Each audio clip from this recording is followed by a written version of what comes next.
Good evening. Welcome to our meeting. I'm going to read the public notice. Public notice of this meeting pursuant to the Open Public Meetings Act. Just got covered up on my Zoom. It has been given by the board secretary on November 5th, 2024 in the following manner. Posted notice on the school bulletin board at the administration building, transmitted to the Courier Post, Philadelphia Inquirer, and the clerk of Cherry Hill Township. Please join me for the Pledge of Allegiance.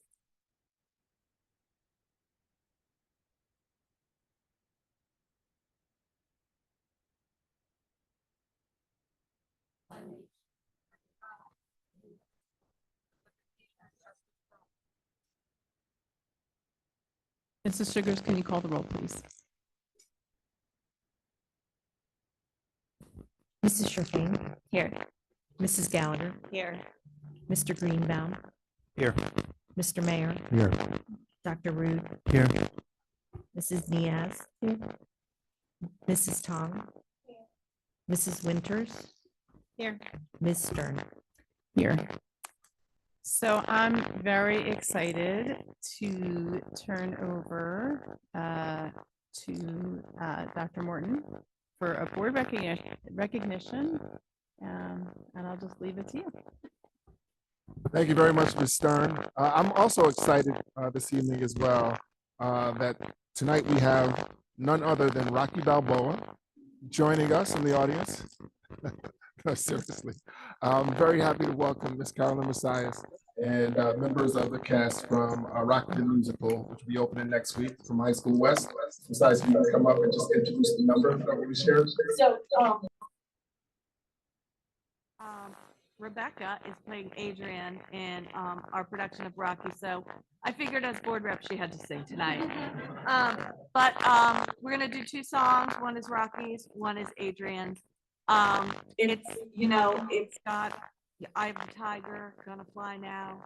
You got to come out. We've got a 15-round fight in the boxing ring at the end, and we are the only high school doing it in the 2024-2025 year, not the school year, the year. So we are first down here. So with that, I'm going to introduce Tyler McGrath, who's going to sing "Fight from the Heart."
Wow.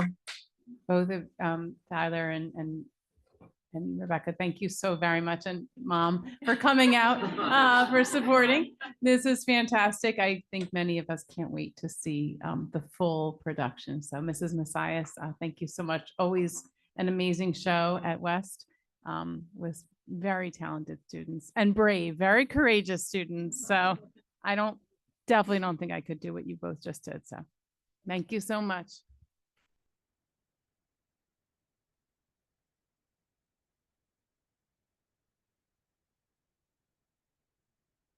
Oh, thank you for starting our meeting out right. Now we go back to business. We are going to now have some presentations. So I'm going to turn it back over to Dr. Morton. Excellent. Thank you once again. I'm going to ask Ms. Holmgren to come up. We are going to receive an NJSLA presentation from Ms. Holmgren and members of the CNI team.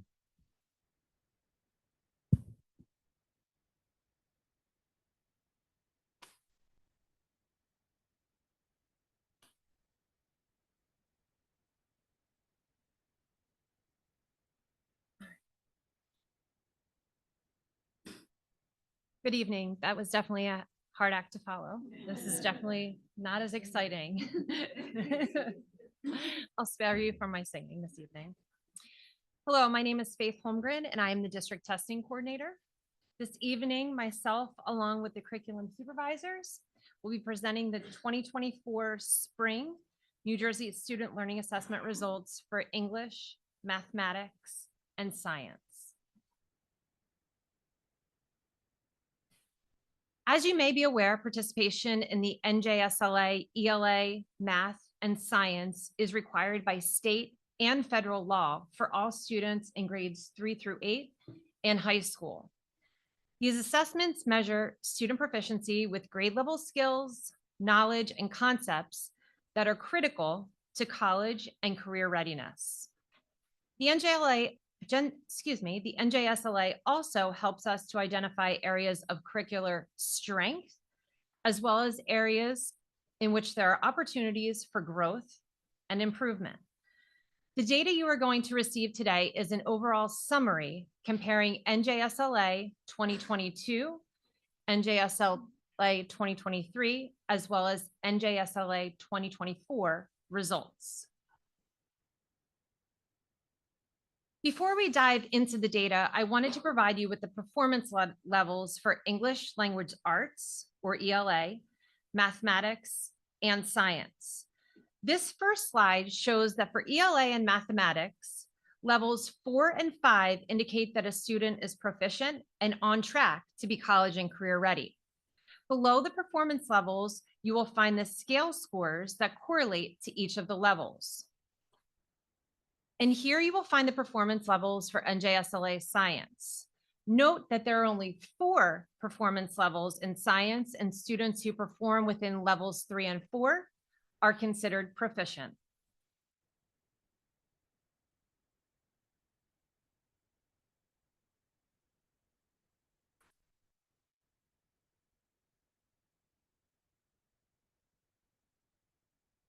Sorry, slight technical difficulties here. Oh, no. Nope, I gotta go back. Okay, here we are. Can I go? All right. No, I don't know this. You can slide 5, I'm looking at.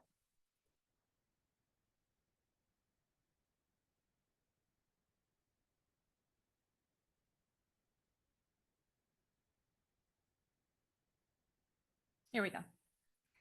We'll begin the data portion of tonight's presentation by highlighting the 3-year trends for our overall district performance for NJSLA, ELA, and math. I want to direct your attention to the far right column of this data, which indicates the overall percentage of students who are proficient and the percentage of proficiency over the 3-year trend. As you can see, as a district, we are trending in the right direction for both ELA and mathematics.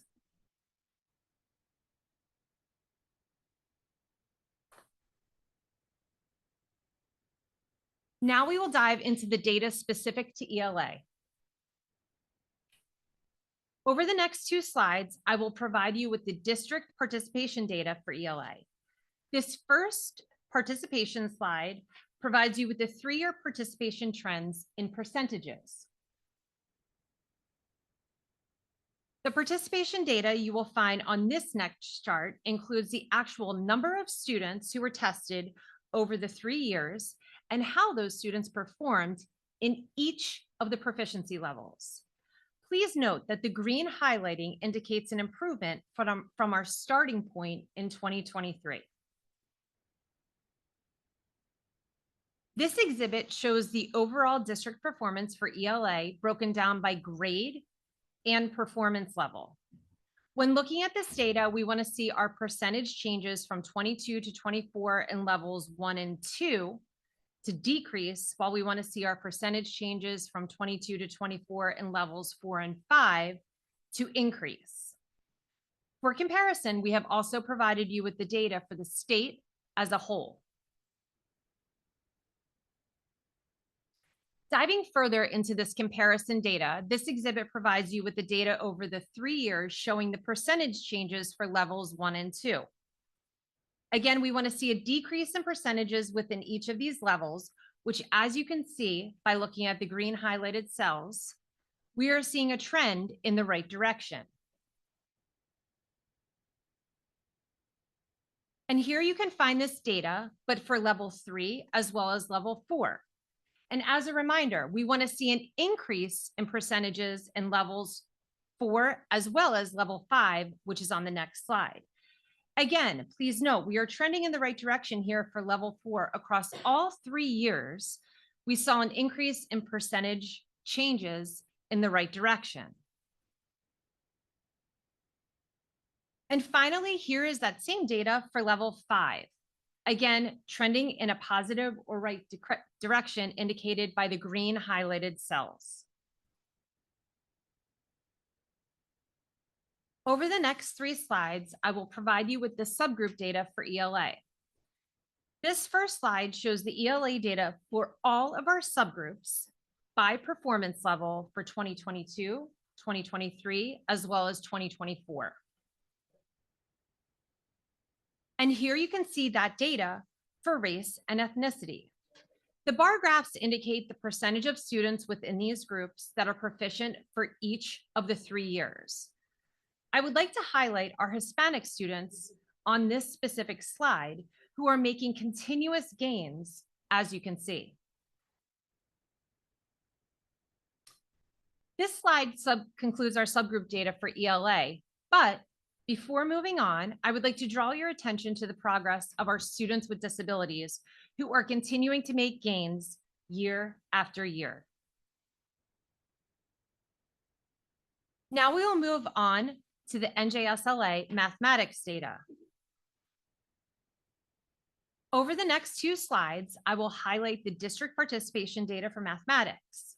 This first participation slide provides you with the 3-year participation trends in percentages. The data you will find on this chart includes the actual number of students who were tested over the 3 years and how those students performed in each of the proficiency levels. Please remember that the green highlighting indicates an improvement from our starting point in 2022. This exhibit shows the overall district performance for mathematics broken down by grade or specific course and performance level. I want to remind you that when looking at this data, again, we want to see our percentage changes from 22 to 24 in levels 1 and 2 to decrease, while we want to see our percentage changes increase from 2022 to 2024 in levels 4 and 5. As we did for ELA, we have also provided you with the math data for the state as a whole, so you can see the comparison of performance. Diving further into the mathematics comparison data, this exhibit provides you with the data over the 3 years showing the percentage changes for level 1 and 2. Again, we want to see a decrease in levels 1 and 2, which, as you can see by looking at the green highlighted cells again, we are seeing a trend in the right direction here. And here you can find this data, but for level 3 and level 4. Again, we are seeing a trend in the right direction for level 4 across all 3 years. We saw an increase in percentage changes for level 4 with the exception of grade 8 math and geometry. And finally, here's the data for level 5 percentage changes, which again shows a shift in a positive direction. We will now move into the subgroup data for mathematics. Here you can find the math comparison data for all of our subgroups here in Cherry Hill by performance level for 2022, 2023, as well as 2024. I want to highlight the improvements we have seen in proficiency percentages for all of our subgroups, as you can see. And here is the math data for race and ethnicity. The bar graphs indicate the percentage of students within each of these groups that are proficient for each of the 3 years. I would like to again highlight our Hispanic students who are making steady improvement. This slide concludes our subgroup data for mathematics, but before moving on, I want to draw your attention to the progress of our students with disabilities who, similarly to ELA, are continuing to make gains. Moving into the final section of our data presentation this evening, we will now move into science. A few things that I first want to bring to your attention. Science is only assessed in grades 5, 8, and 11. And the science assessment only has 4 performance levels, and students who perform, as I had said at the beginning of this presentation, within levels 3 and 4 are considered proficient. As we did for ELA and mathematics, we will begin with the participation data.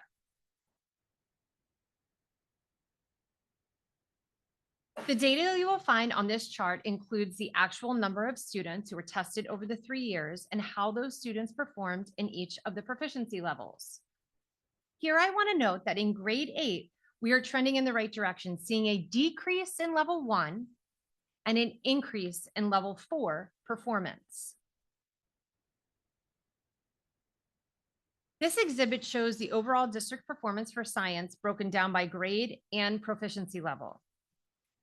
We have also provided you with the science data for the state as a whole, as again we did for ELA and mathematics, so that you can see the comparison of performance.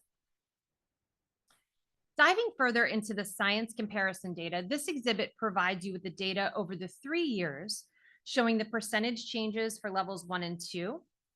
We are looking for a decrease in percentages within level 1, which, as you can see by looking at the green highlighted cells here, we are seeing a trend in the right direction.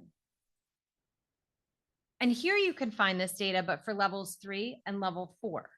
Again, trending in the right direction across all 3 years. We saw an increase in percentage changes with the exception of grade 5 in years 23 and 24.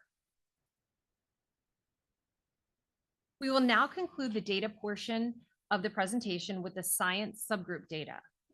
Here you can find the science comparison data for all subgroups by performance level for 22, 23, as well as 24. And here is the exhibit that includes the science data for race and ethnicity. I would like to highlight our Black or African American students who are making steady improvement, as you can see here in the data.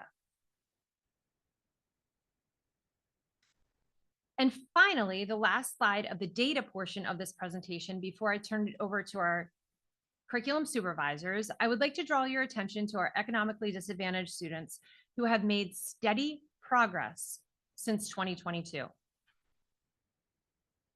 Our district curriculum supervisors will now provide you with notable achievements as well as interventions based upon the data I have shared with you this evening.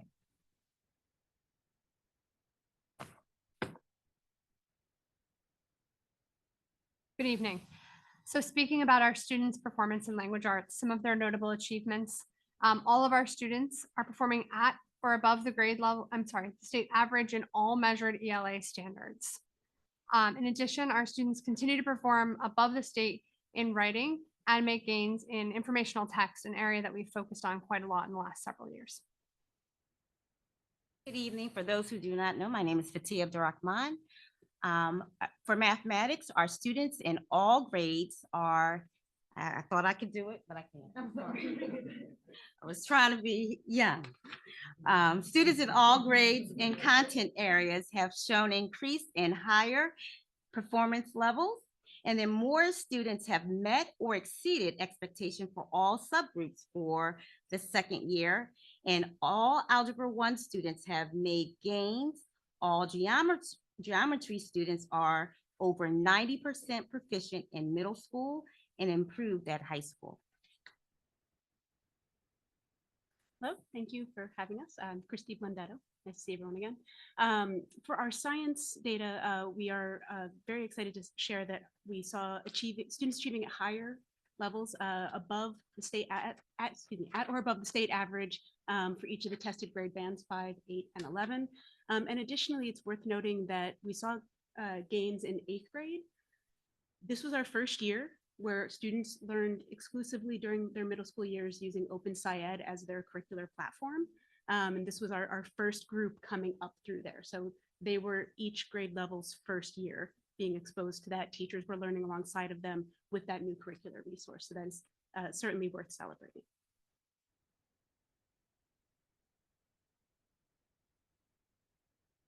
So our intervention strategies for ELA, the new Amplify CKLA curriculum has targeted interventions built in, including our Boost reading platform that we are using this year. We are also enhancing their classroom instruction with literacy support, including our Title I teachers and literacy coaches across all levels. And of course, we continue to work with our teachers on instructional strategies using ongoing professional development.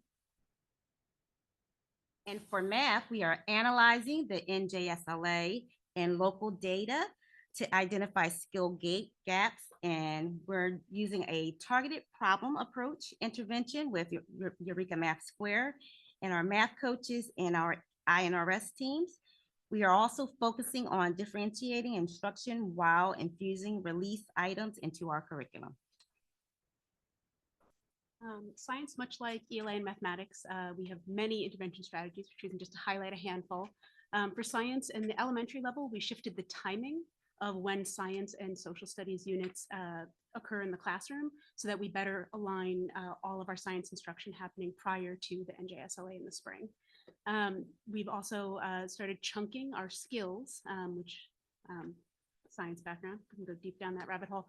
We started chunking our skill sets. So instead of looking at individual skills and needing students to be at mastery each year, we're banding those similar to how our standards are banded for science. We also updated our science benchmarks at the secondary level. And then we have expanded the Open SciEd curriculum. We are beginning to look at adopting that for our high schools in a slower rollout. This year, each of our core content areas in high school science are also using one unit of Open SciEd. Thank you. Thank you very much. This concludes the NJSLA Spring 2024 data presentation. So we'll now open it up to questions. Sorry, I didn't mean to preempt you. Not at all. That's great. Any board members have any questions or comments?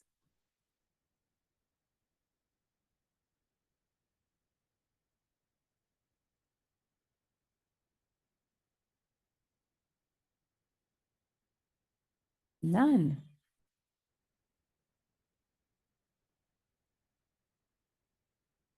Mr. Mayor.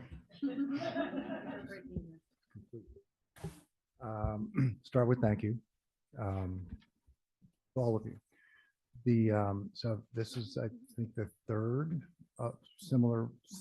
third presentation of the NJSLA data that I've sat through, and it's the best.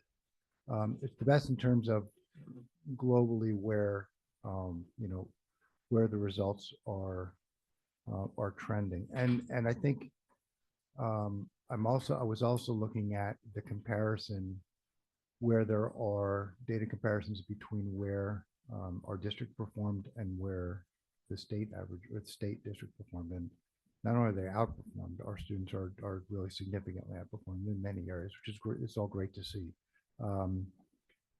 And the worry that I have when I see improvements is that there will be some relaxation, that, okay, we've got it and it's going well and it will continue to go well, and that won't happen, right, unless there's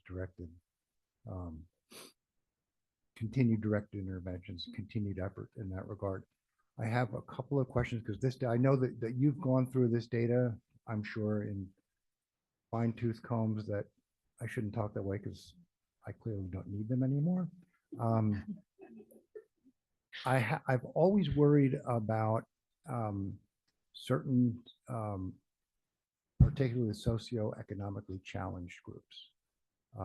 And while it's great to see that, at least with regards to this data, they're moving in the right direction, I wonder what specific types of interventions are out there for those groups, and are they available to every student at every building, regardless of where they are. That while those numbers are going in the right direction, everything that I've seen and read tells me that those are the ones that really need our help the most. So can you or any of you speak to how are we addressing those students? And then second question, which is really kind of unrelated, a lot of new curricula has been introduced this year. Is it too early? I believe it is to conclude that is shown in this data. what do you and what do your teachers and what do the educators see with regards to the new curricula and where they expect this data to turn out in the coming years? I'm going to turn the mic over to Dr. Morton. Fair enough. Thanks, Faye. Yes, it's on. Yeah, the light's there.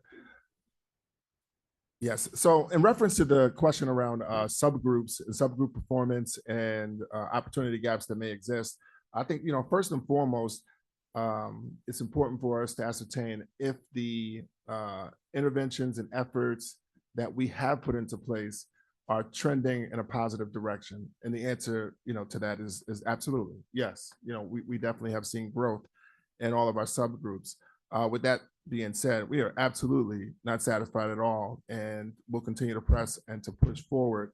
Our directors of elementary and secondary education this year are working very, very closely with staff and administration at all of the schools to implement a multi-tiered system of supports platform and framework for us.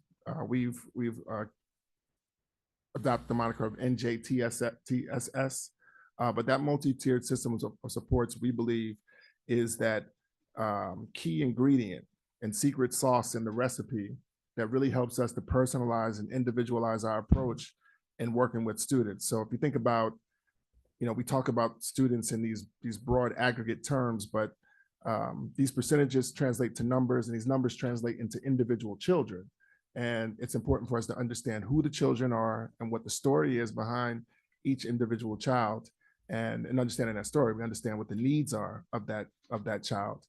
So Dr. Birdie and Mr. Guy are working with the principals and working with staff around training them on understanding MTSS, implementing the system with fidelity, identifying additional resources, supports at each intervention level within the tiers, and really just developing these student success plans, as we call them, that are personalized, that are targeted, and that are individualized. We believe the future is much brighter than the present with this approach that we're taking. The next question had to do with curricular implementation. The staff, and I'll throw it to you in a sec, but we have had standards, updates to our standards that have necessitated the need for the adoption of the curriculum. So it wasn't a thing where we just adopted a curriculum because it was the best thing, it was what we wanted to do today, or the flavor of the moment. It was out of necessity that we did that. The staff, and you can expand as well. Good evening. So this particular data will not reflect any impact of the new curriculum. It's based on the testing that took place last spring, and all the new curriculum has been rolled out for this school year. As Dr. Morton stated, we have brand new standards in ELA. So even when we compare next year's testing data to this year's, it's going to look different because the standards have shifted. With the adoption of Eureka Math Squared and Amplify CKLA, both are very heavily research-based and took into consideration learning loss and the impact of COVID. When we took on the adoption, we zeroed in on how are we going to help make gains in our students and help to have them, no matter what grade they're in at this point in time, capture some of that learning loss that we know that everybody faced. So with that said, both of these programs have tiered interventions directly embedded in the curriculum. The way the standards are spiraled and reintroduced over and over again, major content and concepts happen throughout the school year. So it's not a one and done, which historically, been doing this a really long time, right? Historically, it was, we met that, we introduced that standard, we taught that standard, we moved on to the next set of standard. Now they're all intertwined and it's fully integrated. So even when we're doing implementation strategies and intervention strategies, the teachers are able to look forward in the curriculum and identify when that standard would be hit again, and then they can determine the amount of time they need to spend on a major concept or when it will come up again, so that they'll have time to revisit that, strengthen it, as well as add more information in. With the introduction of Boost Reading into the elementary program, that's self-paced. It's for students, teachers get that data, they're able to look at it and see how the students are progressing. So there's always that constant continual flow of information coming in for that to determine how they're progressing with the standards in the scope and sequence as it's been introduced. And with Eureka Math Squared, we also introduced ST Math. We know that a lot of times kids feel math is really hard.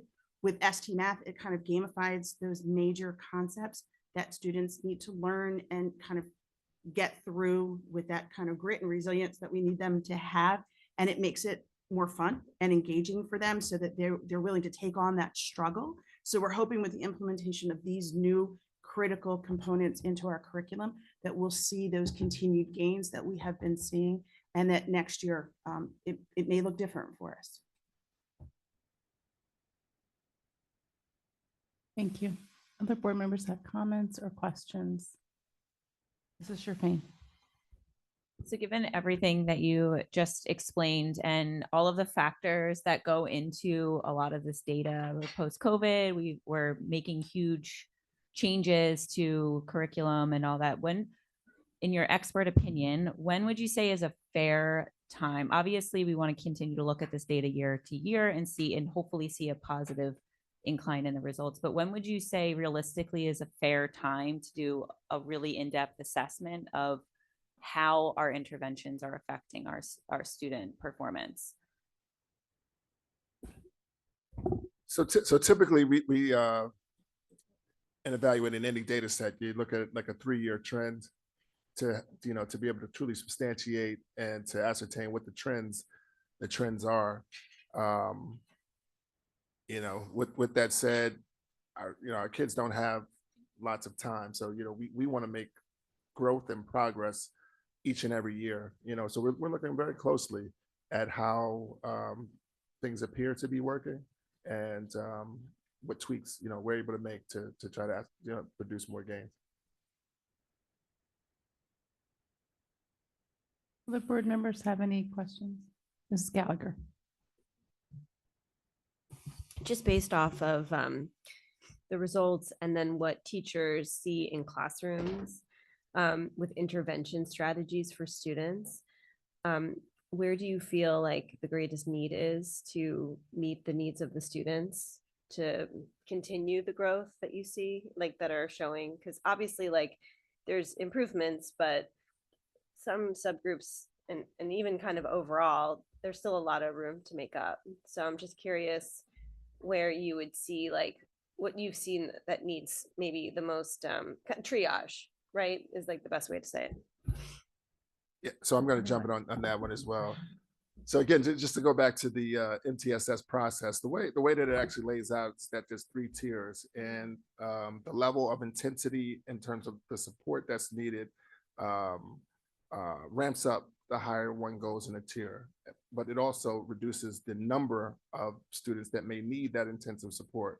So what we're seeing, and in particular at some of our elementary schools and middle schools as well, and schools where we may not have had as many students that are in need of a higher tiered support, there absolutely is a need at this point.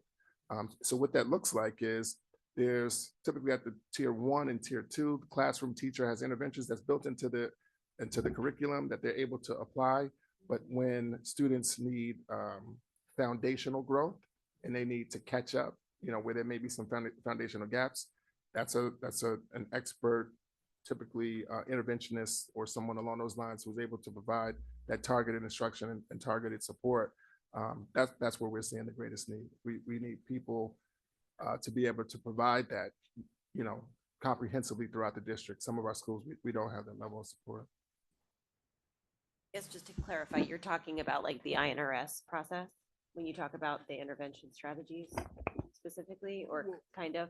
Yes. So INRS you would fold into MTSS, but yes. So as you elevate in level, and kids, emerge with various needs, whatever they may be, mathematically or in English language arts, to have skilled instructor person who's able to provide that time and intensive support. This is actually, I looked at this one a second ago and smiled.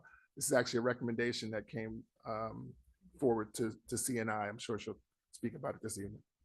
So it's a great question, Kim. So the question that I asked, so C and I received a different version of this presentation with more detailed data for the committee that you all received as well in the Friday memo. And then this is the version for the larger meeting. But when we had our deep dive meeting, one of the key questions I asked was, what are the recommendations coming out of CNI for what we can do in the future to continue growth? Because going back to my first year on the board, that was when we added the math coaches. And we also added the additional math and science supervisor. So last year, we were hoping to add some basic skills instructors to the schools that do not have access to them.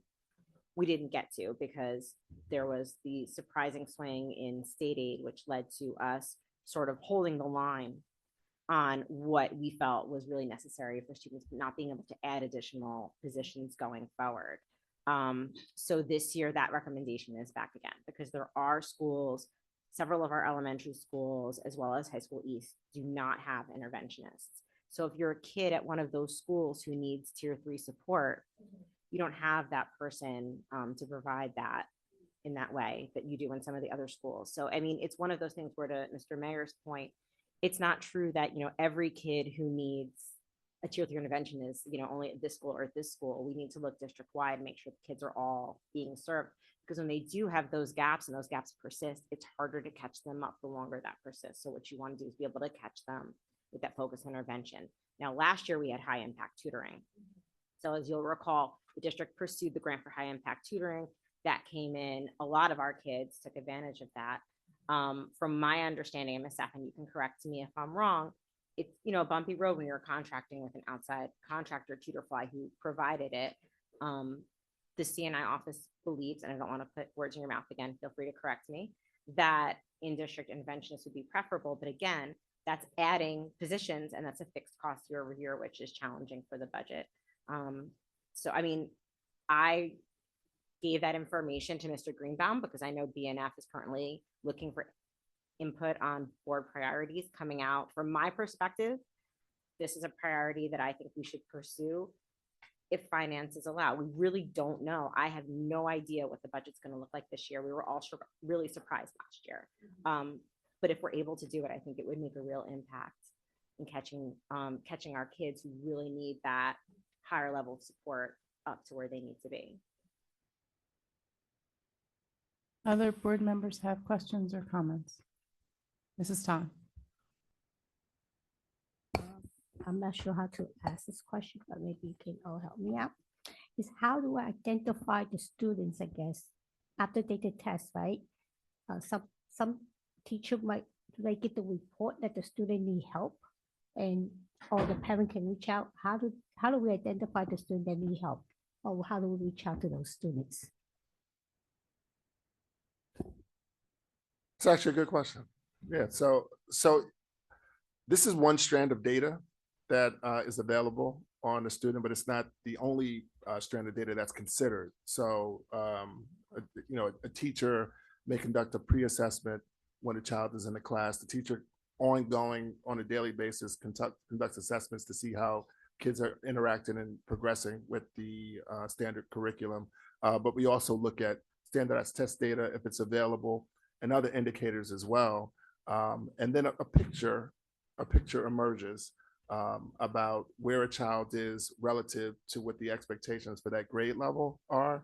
Our teachers are very skilled and highly equipped in understanding, you know, where students should be.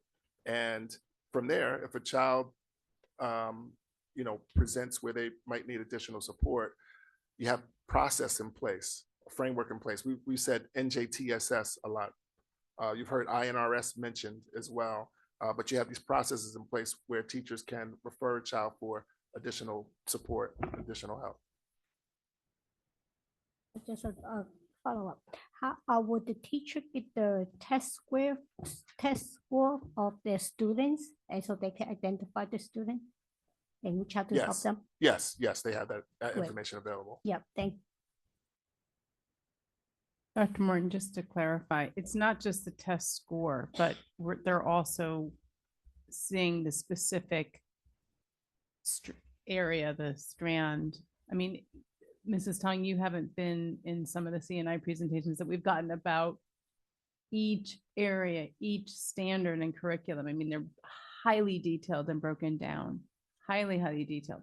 And so correct me if I'm wrong, the teachers are getting that and the coaches, that information as well, that level of detail for their students. It's not just an overall, oh, this kid didn't, scored whatever. It's in this area, these learning contents for the learning standards. Did I get that right? This is actually the work that I do when I go into the schools. So we look at, they're called evidence statement analysis reports, and it actually breaks down all of the standards that are assessed for each grade and each content area. And for each of those reports, I like to start by identifying areas of strength. And then we begin to dive into the areas of need and areas that we can begin to focus on. So the teachers and I sit down either by grade level or by content area.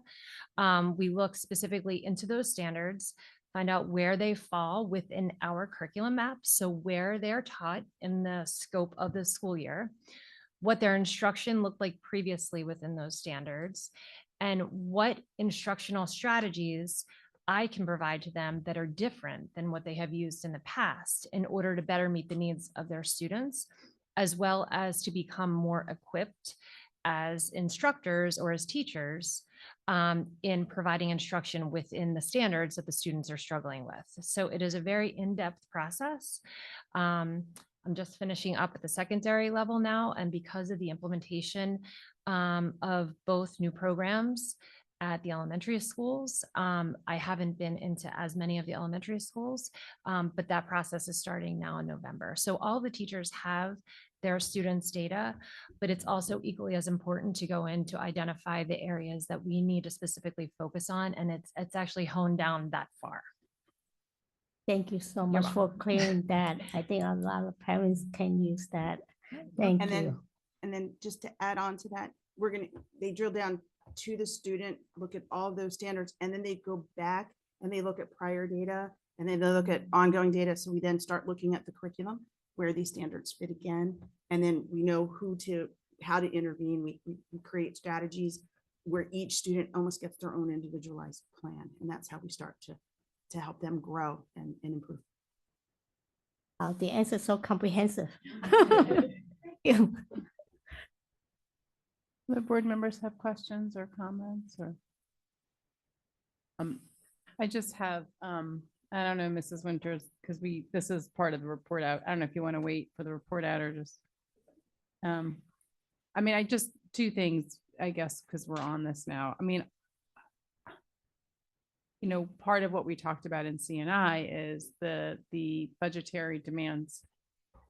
When our state aid is getting cut and we have budgetary demands and, the community says things like, you need to do a better job communicating, which we do, right? So where do we invest our funds? Do we invest our funds in hiring another extra person to help with communications and web design?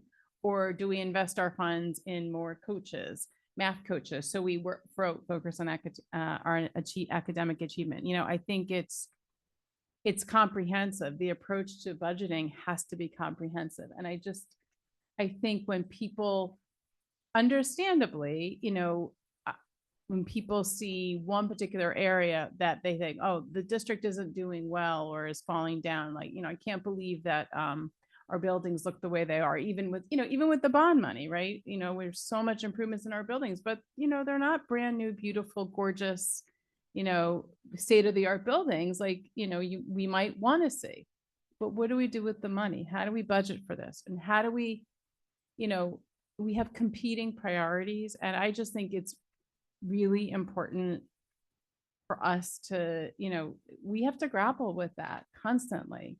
And I think when it comes time to making, difficult budget decisions, do we keep a sports team or a specific program that maybe is, not serving a lot of kids and, or, financially, challenging for us, expensive? Do we keep that or do we hire another math coach?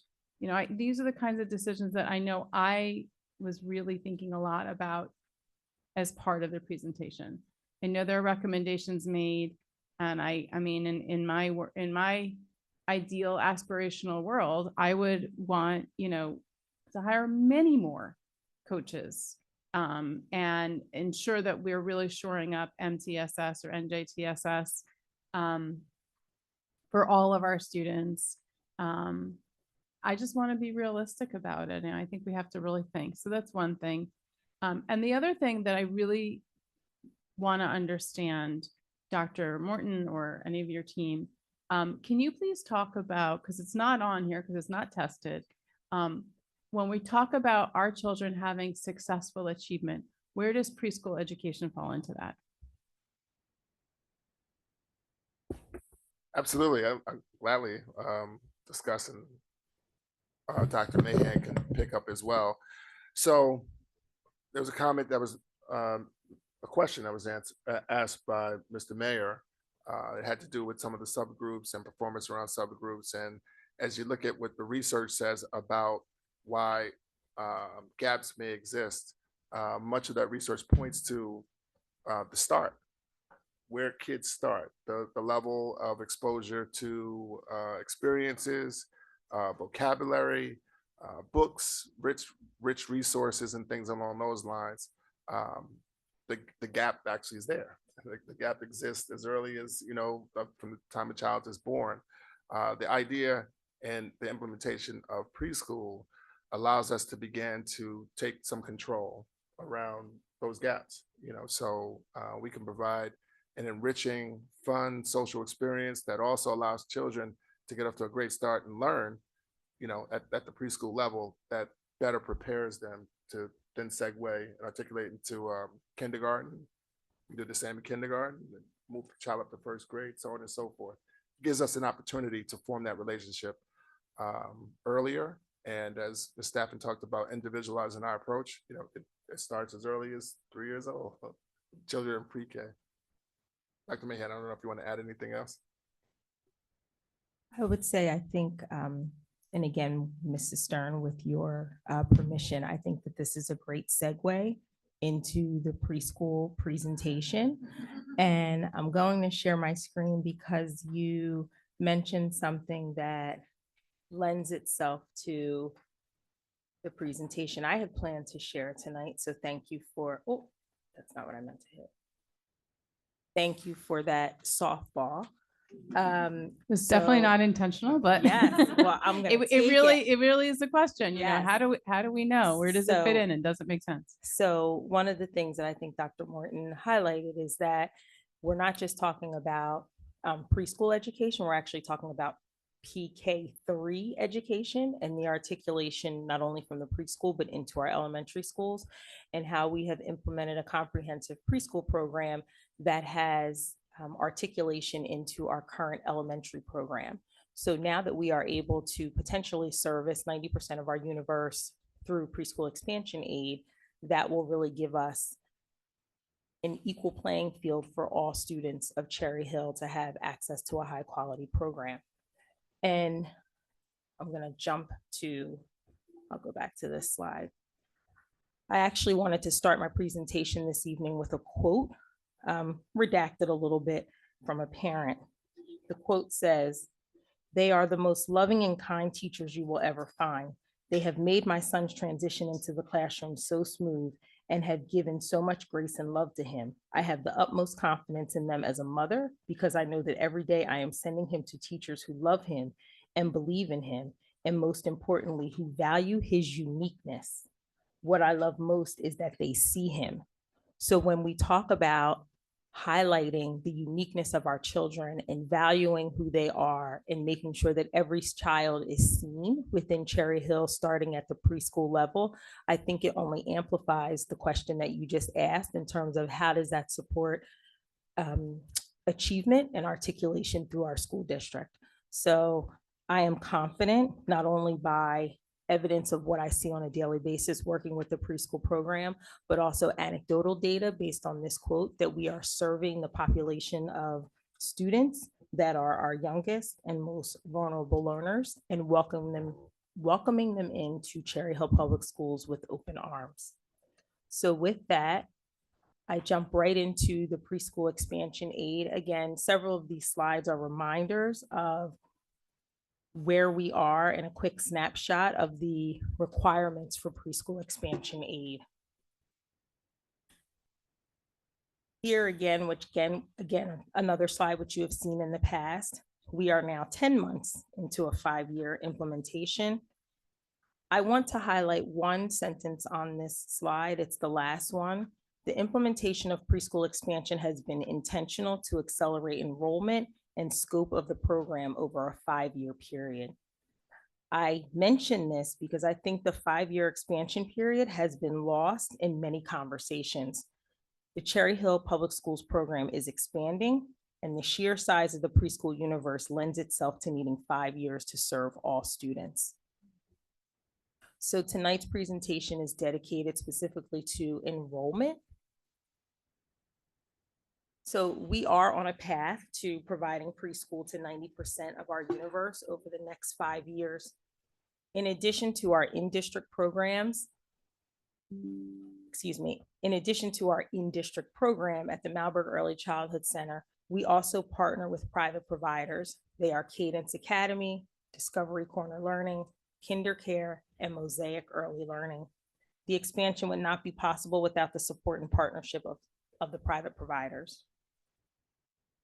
So in our initial application to the New Jersey Department of Education, we were asked to include projected growth over a 5-year period to get to our full universe of eligible 3 and 4-year-olds. Again, I emphasize a 5-year projection to get to our 90% universe. This is what was submitted in our initial application to the Department of Education. Again, I share this because there is a notion that we are not growing, when in fact we are growing, and as a district, we were intentional in regarding a slow start and accelerated enrollment over the 5-year period, a phase-in approach for preschool. Over the next few slides, I will show our actual numbers for the past 2 years and then projected numbers moving forward as we serve more students in our preschool universe. So for the 2023-2024 school year, in our initial application, we projected that we would have 14 classrooms. Last year, we actually had 17 expansion classrooms. This allowed us to have 189 preschool expansion students.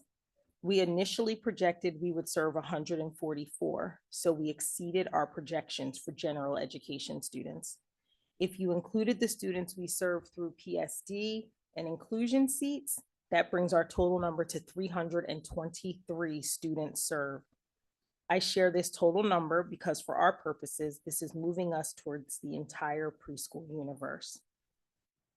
I do want to highlight that as we talk about our general education students and our PSD students, we recognize that they are coming from different funding sources. However, all of the students are Cherry Hill Township residents. So as we look towards our number, our universal number, 90% of 1,700 students, we are also factoring them into our projection. I move on to the 2024-2025 school year. In our initial application, we projected that we would have 24 classrooms. This year, we have 25. This allowed us to have 309 preschool expansion students, which is an increase of 120 student seats from last year. We initially projected we would serve 294 students. So again, we exceeded our projections in the initial application, which asked us to project out for 5 years based on a program we had never implemented. Again, if you include the students we serve through PSD seats, that brings our total number to 433 students served.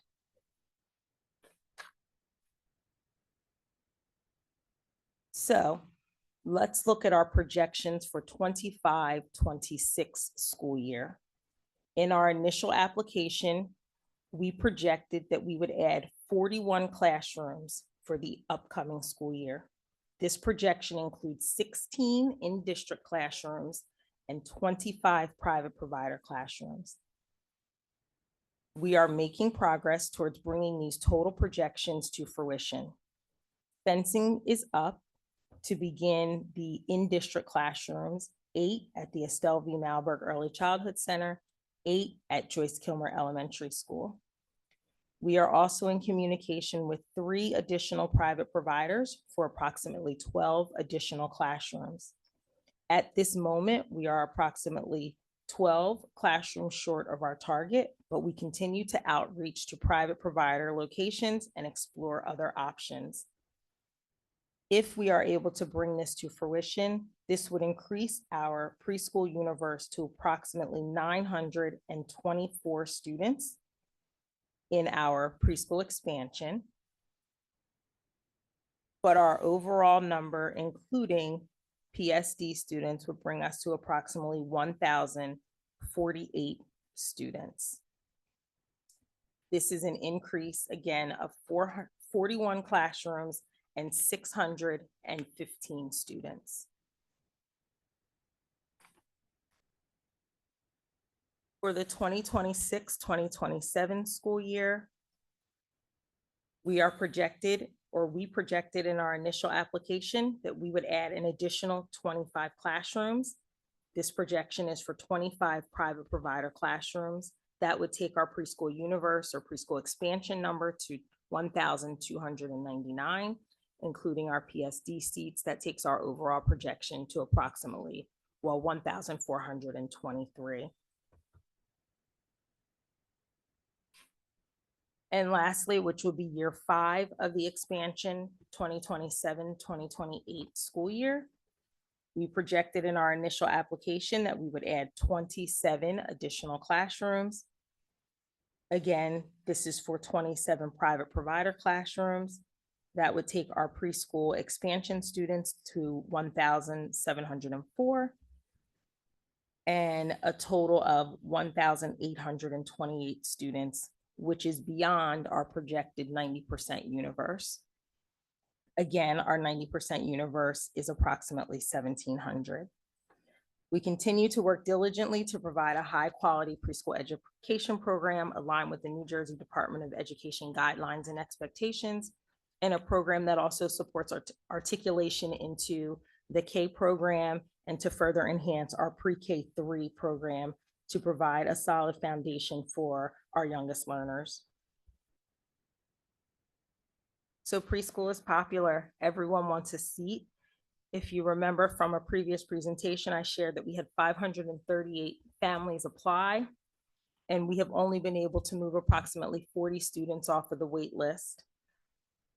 So for the upcoming school year, we will be hosting a preschool parent information night on January 8th at 6 p.m. The parent information night will be held at the high school West Auditorium. We want to begin engaging our preschool parents as soon as possible. Preschool registration will open in February for the 2025-2026 school year. As I started the presentation, I will end the presentation. I would like to take a moment for a public service announcement and calling all private providers in Cherry Hill. We need to make preschool expansion successful. We need private providers to make this successful. When you think about the number of students that we will be serving, approximately 1,700, that equates to approximately 110 classrooms. So for scale, that is approximately the size of High School West when you think about the number of classrooms that we will be utilizing. So we need private providers in order to continue our growth, and we look forward to partnering with providers. It will be difficult to meet our goal without these partnerships. I continue to work closely with Ms. Sugars, Ms. Roscoff, in meeting with possible organizations to partner to further our expansion. Any questions?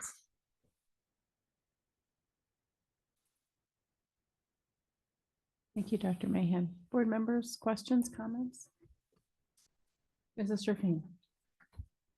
This is probably a better question for Ms. Lieber. She's not here tonight. Do you, I'm sure you do know, but at the moment, do we have any plans on onboarding additional administrative staff for the program in any capacity?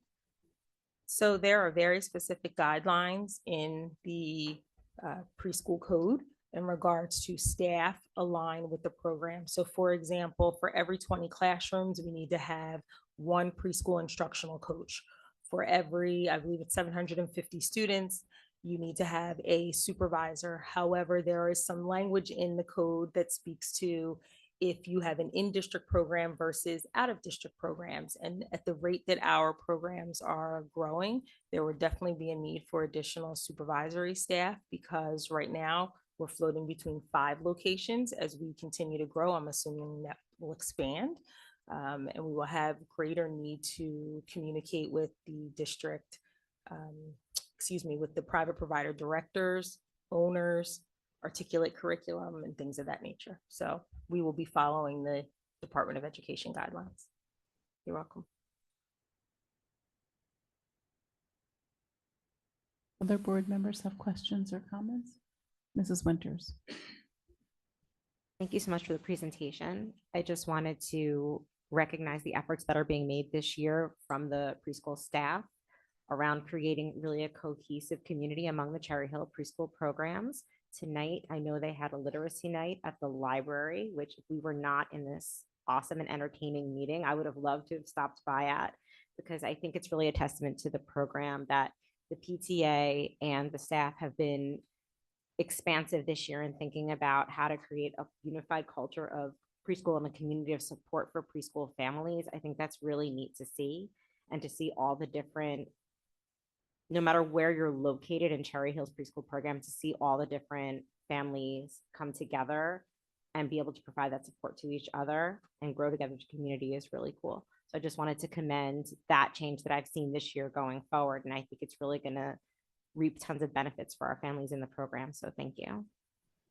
Thank you, Mrs. Winters. We were actually very intentional about that. Last year, we did hear from several families across the different provider sites that they felt disconnected from the overall school community.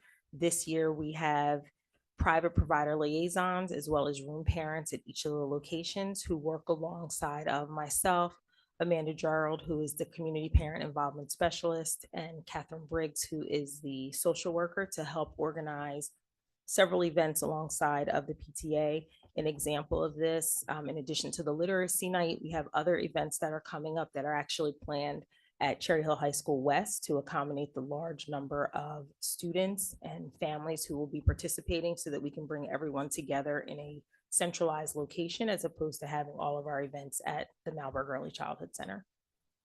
And that includes all of our fundraisers, our pretzel sales.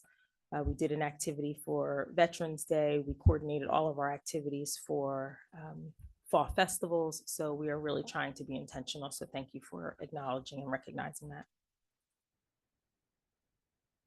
Other board members? Mrs. Tong. I'm just curious about on the Melbourne building, or the Melbourne one. Well, I think it's 11 classroom with 99 students. Why are the numbers less than 15 per classroom? Just wondering why was that?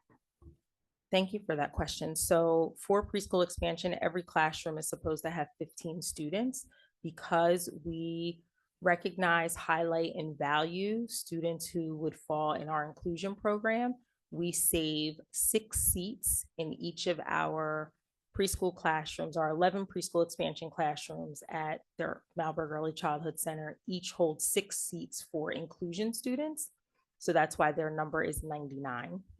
So 9, our ratio at the Malberg Early Childhood Center is 9 to 6, meaning 9 general education students, 6 inclusion students. You're welcome. Mrs. Gallagher. I guess my first question is there a reason why the projected PSD students doesn't change through the years?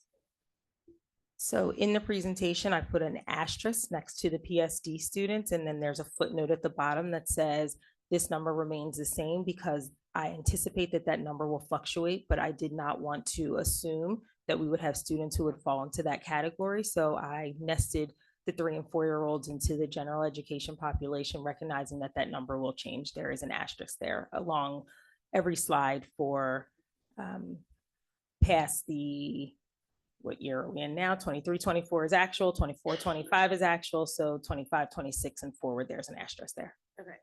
And then you mentioned that you're in communication currently with some providers potentially for next year. Are they all within Cherry Hill? Yes, the only provider that is, actually, wait, I stand corrected. The 2 providers that I mentioned in this presentation are both in Cherry Hill. There is a provider right on the borderline in Mount Laurel. The only other provider that we use that is outside of Cherry Hill is Mosaic Early Learning. That is because we are bound by the New Jersey Department of Education to partner with Head Start programs. That is the closest Head Start program to Cherry Hill. We certainly have been in contact with them in moving that program into Cherry Hill boundary lines. The third organization, which I did not include, is actually right off of Church Road, very close to Thomas Paine, where you merge into Cherry Hill, Maple Shade, Mount Laurel area. But we have not finalized anything with the 3.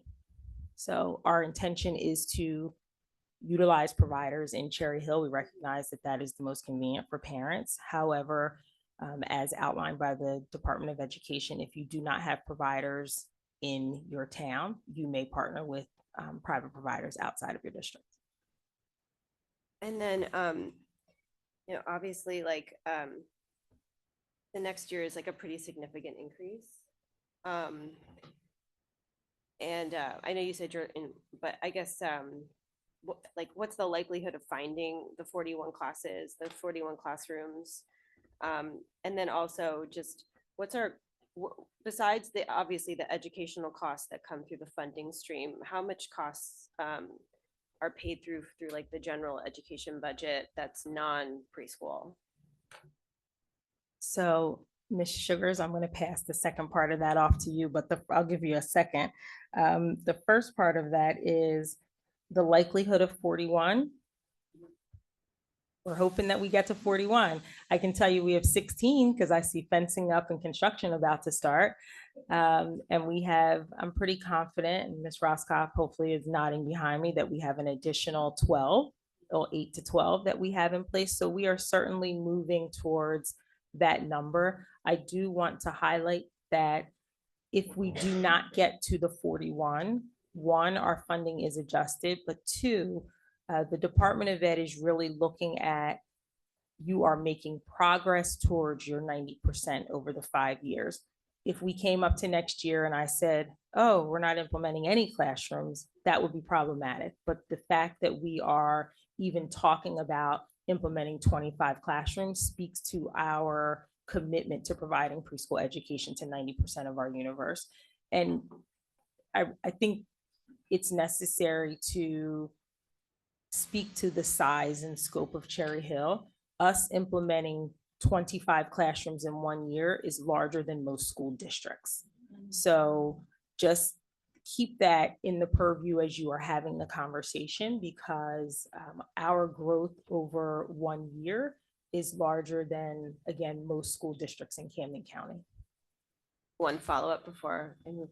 So Yes. are you finding, because obviously a lot of districts surrounding Cherry Hill also have implemented preschool. Do you find that there's like a competition for the private providers? Are you finding that? No, we have a handle on all of the private providers here in Cherry Hill. We are not letting any of them get away to other school districts. Most of the conversations that we're having with other school districts around private providers are, hey, we work with Cadence Academy in Washington Township. You work with Cadence Academy in Cherry Hill. Let's talk about some of the successes and areas of growth that, we can help to expand the program. So that's really more of the conversation. It's not, hey, you're taking our seats. We haven't had that. Dr. Mahan, one thing when we first talked about, do we go for PEA funding, right? Do we provide this resources? What's going to happen with all the private providers who families in Cherry Hill send their kids to? So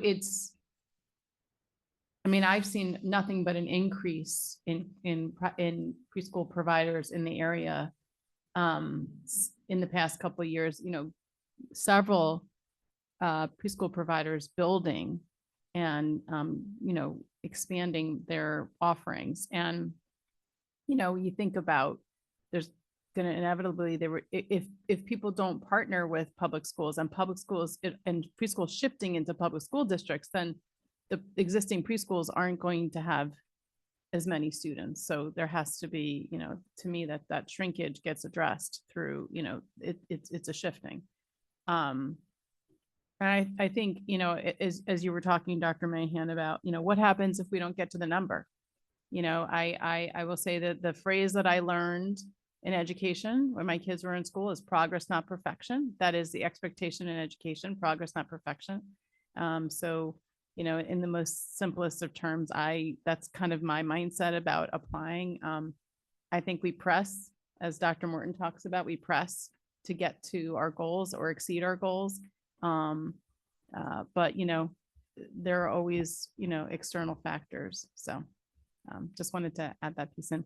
And then Mrs. Sugars, I know there was a question about financing, so ask if you wouldn't mind taking that one. You don't want to answer that one, Mr. I am definitely not the person. It would have to be Mr. Greenbaum. But even so, you are far and away leagues ahead of us on that one. So this year, as we went into the 24-25 school year, we received our allotment of preschool funding based on our student count. And the way that it works with this funding is that comes out of our special revenue fund. And so we were able to cover most of our costs. We did make about a $1.5 million contribution from the general fund into the special revenue fund in order to cover the additional costs. Now, again, what that number will look like once we finalize, again, budgeting is forecasting, not actual spent. And this is our first year in a full year program. But that was what was forecasted at the time. Our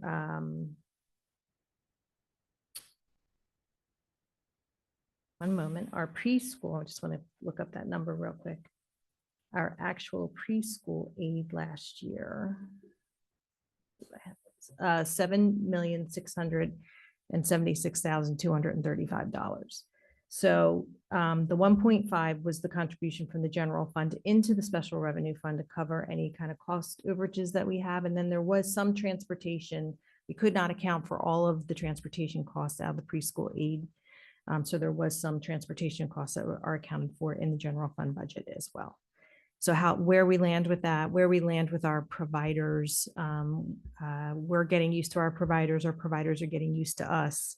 They have a certain allotment per child, and we're still working with them in terms of the number of children they have, what their actual costs are. They have to substantiate all of their costs when they ask for reimbursement. So, we'll have a better handle on this, I think, after we get through our first full year of it, and we can kind of see, did our forecast match what our actual expenses were. Last year, our program started mid-year, but we were funded for a full year. So we will have some carryover that we can use moving forward as well that can offset some of these costs. Try to use those carryover numbers on startup costs, furniture costs, equipment costs, not recurring costs. Also, as we expand, we'll know what additional administrative staff we need to hire. Will we need additional nurses? Will we need additional social workers? Those kinds of things. So I think after we get through maybe our first 2 years of full year programs, we'll definitely have a better feel of what that looks like. I have a follow-up. As you were talking about startup costs, so private providers, if they create a room for Cherry Hill, do we cover the costs of the furniture and everything, or is that on the private providers? So as we started up the program, we covered some of that cost, and then we took some of it out of their allotment that they received. We felt it was important, particularly with curricular materials and things of that nature, that everything was consistent. we wanted to make sure that all of the classrooms were outfitted the same. So that meant, an RFP, and those kinds of things. So we did assist with some of that in terms of the startup costs. Thank you. Other board members have questions or comments? Mrs. Strickland. Sorry, I thought of two as we were talking. I know traditionally the way that 3-year-olds were placed and they were guaranteed the seat for the next year for four. And I know that is still the expectation.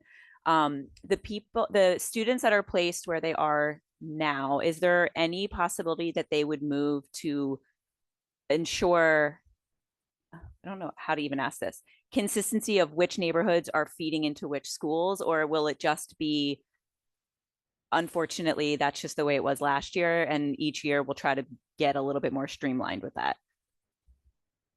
That's a great question. So I think I saw Linda King on virtually, who is our supervisor of transportation. So she and I have this conversation daily, because even this year we tried to cluster neighborhoods. So students are going to preschool with students that they will see in their homeschool elementary school. As we continue to expand, the goal is certainly that we will have students stay in the seat that they were in the location that they were in the previous year. However, as you know, we are adding 8 classrooms onto Malberg, 8 classrooms onto Kilmer. So students who may be traveling further away from their home could potentially come back. So we haven't gotten that far in the conversation to determine exactly what we plan to do moving forward, but it is something that is definitely on our radar. Our hope is that we will have more private providers on the east side of town so that we do not have to transport students across town to receive preschool education. And then that will help to better equalize the clustering of students and schools at each location. So great question, and it is on our radar. Thank you for that. And I definitely want to give a shout out to the decision to do the busing from the elementary schools. I know that there was a lot of questioning behind that decision in the very beginning. I would say from my own personal perspective, I think a lot of it was, it's already a nightmare in the commuter line. How is this going to work? But I will say that it seems to be working really well. And I think that was very logical, and kudos to all of the people in that decision. My other question, I don't know if you'll be able to answer this, and it was just a thought that I had. And this might be open to anybody in the room that has expertise in any of these categories. But do you know if there's any current research on the impact of special ed need later in elementary school for students that started out in preschool, and how that can impact what we will look at as a district for the need later on years from now? So I'm certainly not the expert in this. I'm going to look down the table at Caitlin Mallory, who's our Director of Special Education.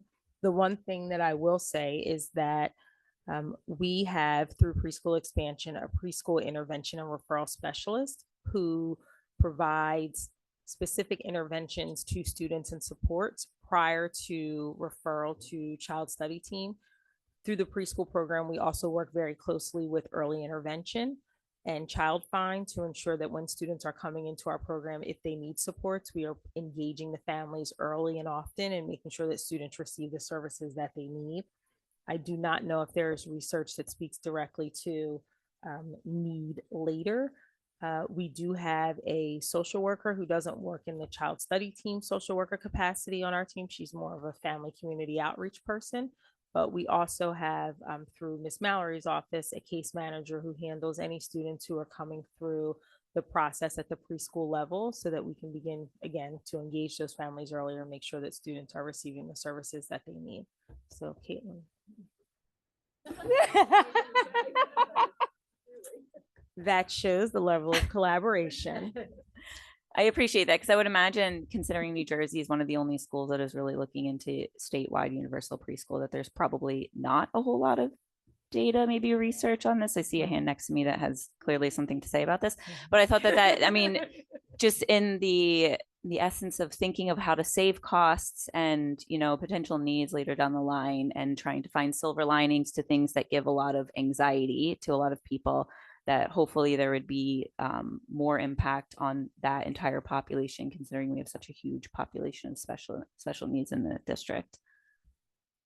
So just a quick anecdote, which is an anecdote. It's not, it's not, 25 years of data, which I'm sure Mrs. Winters will provide. But I specifically know a Cherry Hill family whose child was not on track developmentally. The family had the child assessed in the preschool years, was not deemed to need services, and then in the middle of kindergarten had to be moved to another school because the child needed every service available in a public school, and it was pretty disruptive. So, that's a very small anecdotal story. And that child, I saw that child last year at 8th grade. This is a child I knew as an infant. I saw her and her parents at the 8th grade high school orientation last year, and it was pretty profound to see that. So that was a tiny little window I got. So I think we should let Mrs. Mallory do her thing, and then we'll come back to Mrs. Yeah, Winters. I just wanted to add and make the connection. So we talked earlier about the MTSS model as it relates to the elementary level and the secondary level. So when we talk about preschool expansion, I always say this, I joke that we're going to get t-shirts made that preschool is the intervention. So it's casting a wider net in our community to definitely identify students as needed. We have a really strong early intervention process in New Jersey. We're really fortunate in that way. So we do capture a lot of students with disabilities through early intervention, but there are going to be students through Child Find that we will identify through this process, but we're also implementing those interventions. So essentially students are getting that 2-year intervention piece through preschool expansion, and it'll absolutely decrease the numbers that we see needing special education services at the elementary level. So longer timeline to show that, but absolutely it's an intervention piece very directly similar to the MTSS process that Dr. Morton shared earlier. So hopefully that makes sense. But I can't believe we got Child Find too, Dr. Mahan. So proud. We've come so far. Broad, inclusive, special, and gen ed education, right? Everyone's becoming, being able to carry that torch. Mrs. Winters, did you have something else to add to that? I do. This is my favorite thing to talk about. You know that. So long time ago, when there were dinosaurs roaming the earth, 25 years ago, and I was in grad school, there was the first cohort of Abbott preschool students. So when Mr. Greenbaum and I were talking about preschool, we were deciding about preschool expansion. He said, I wish there was like a 25-year study that would show what the outcomes are from high quality preschool. I said, well, actually there is. We've been following Abbott preschool students for 25 years. So I just pulled up the slide I have. It's from the National Institute of Early Education Research, which is based at Rutgers University, who followed our preschoolers, and they were only able to follow the cohort up until 10th grade because then COVID disrupted the study. But we do have the data from pre-K 3-4 up to 10th. And the important thing to note here is that the preschool expansion program is essentially the Abbott preschool program.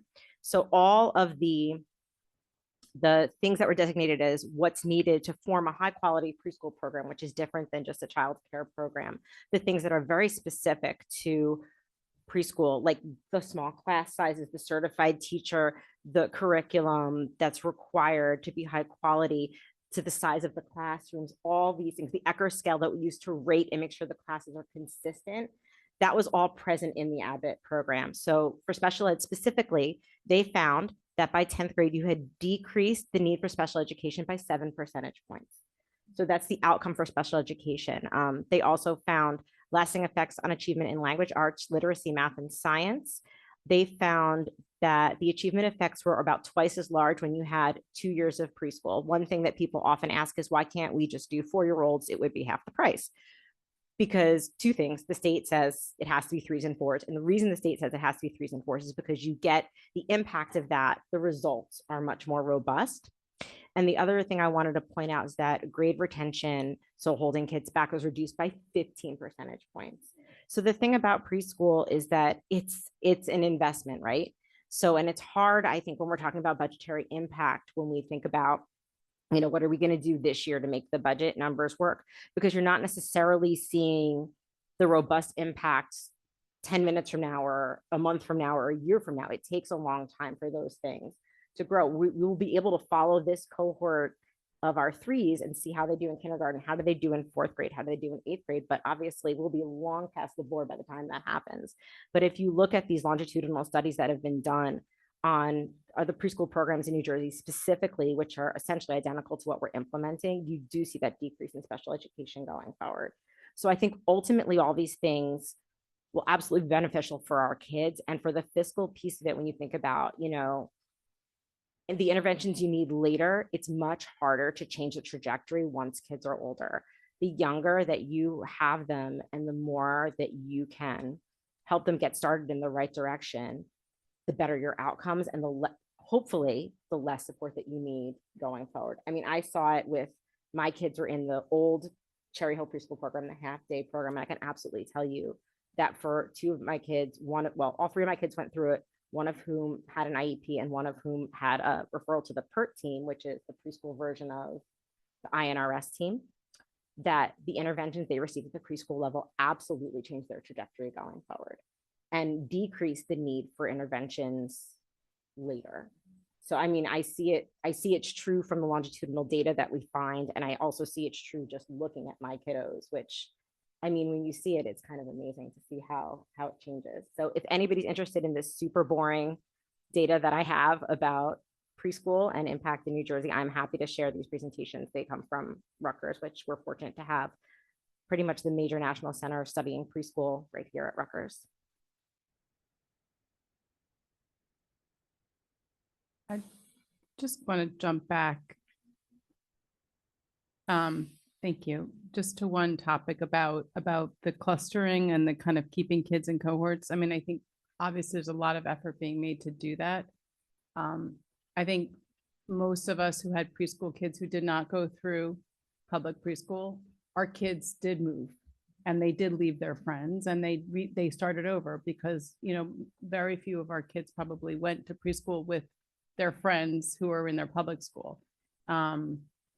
And the one thing that I see in high school is that my kids have friends from so many different parts of their lives. They have friends that they went to, a few friends they went to preschool with, who they didn't go to elementary middle with. But now, you know, actually my son's working on a project tonight with a friend that he went to preschool with, but he didn't go to elementary or middle too. So, you know, I think there is, sometimes we see it as a downside when kids don't get to stay together. And obviously we're working very hard to do that as much as possible, but I also see an upside to that in terms of broadening their connections throughout the community with kids who they are going to kind of overlap with over their you know, pre-K through 12 years. So it's just a different perspective to share. Anyway, other questions, comments? Mrs. Winters. Dr. Mahan, can I just ask you to expand a little bit about the connection between the preschool curriculum and kindergarten? Because that's something that when we worked together on Full Day K many, many years ago, that was something that I was really interested in, having kids who went through preschool in Cherry Hill and trying to make those connections more explicit between preschool and kindergarten. So I would not say that the curriculum is necessarily connected. The piece that's connected is the articulation around the curriculum. So the skills and strategies that creative curriculum has as indicators for performance are communicated to the K teachers. And we have been intentional around having articulation meetings between the preschool teachers and the K teachers so that there's seamless transition for students based on the teaching strategies goal platform. We did use a program for a few years. We are no longer using that as we are moving towards the science of reading, which was Foundations, because we wanted our students to have early access to phonemic awareness and phonics skills.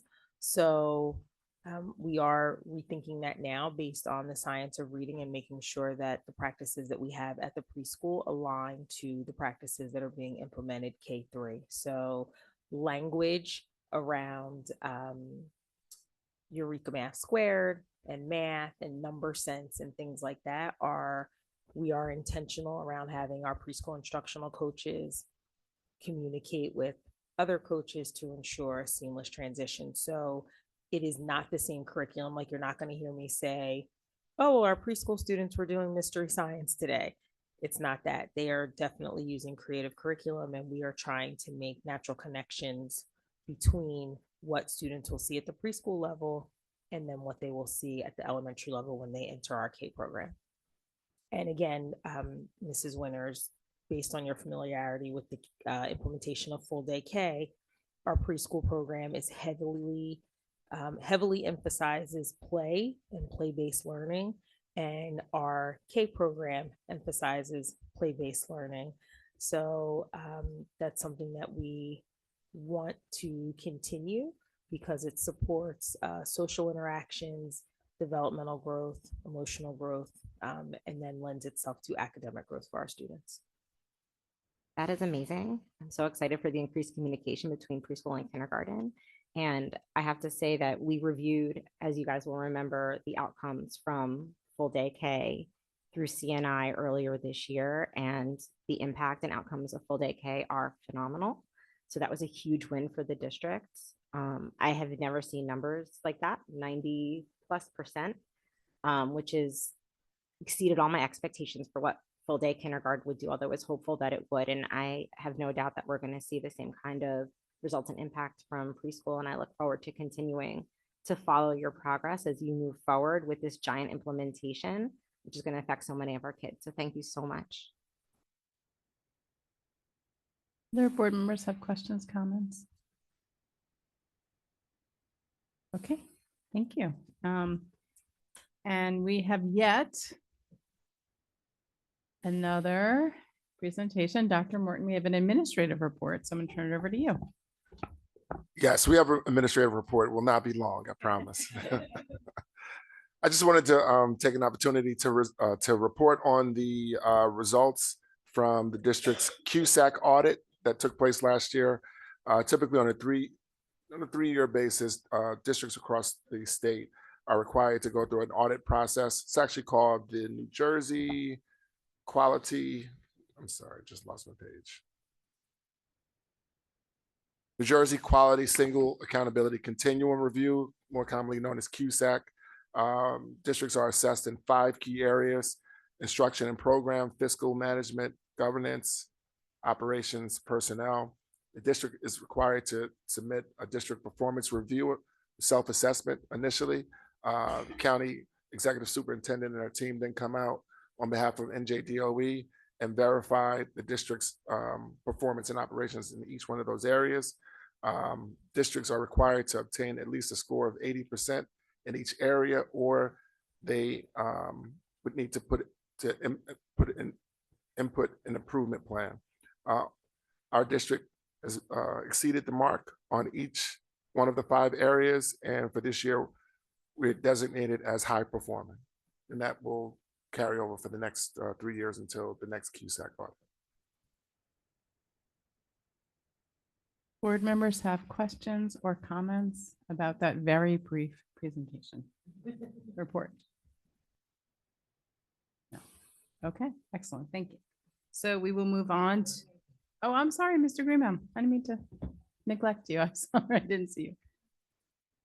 Yeah, so I just wanted to highlight just a couple real quick things here.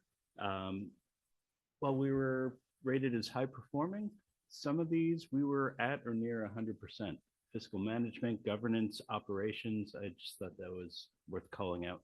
And kudos to the administration for achieving such high rating on this assessment. Thank you. Anybody else that I've had their hand up that I missed or have? Okay, we move on to correspondence. Do any board members have correspondence? Mrs. Winters. So I'm going to start with the parade that I went to at the Malberg Early Childhood Center on October 31st. It was probably the most fun I've had in a long time. there is nothing more joyful than seeing our youngest learners have a great day and so many families out to support them. And the teachers and the staff at the Malberg Center were wonderful with the kids. It's just a beautiful morning, and it was so fun to be back at that school, and it was fun to jump in. I want to give a shout out to Colleen, the secretary at Malberg, who has been there forever and does such a phenomenal job in that building. She is really the heart of that building, and just with such care and patience for all of the kids, for all the parents and the families who were coming there to see their little ones. She just did an amazing job, and it was fun. She asked me to kind of step in and manage a little bit of the chaos, and I was really happy I was able to help with that.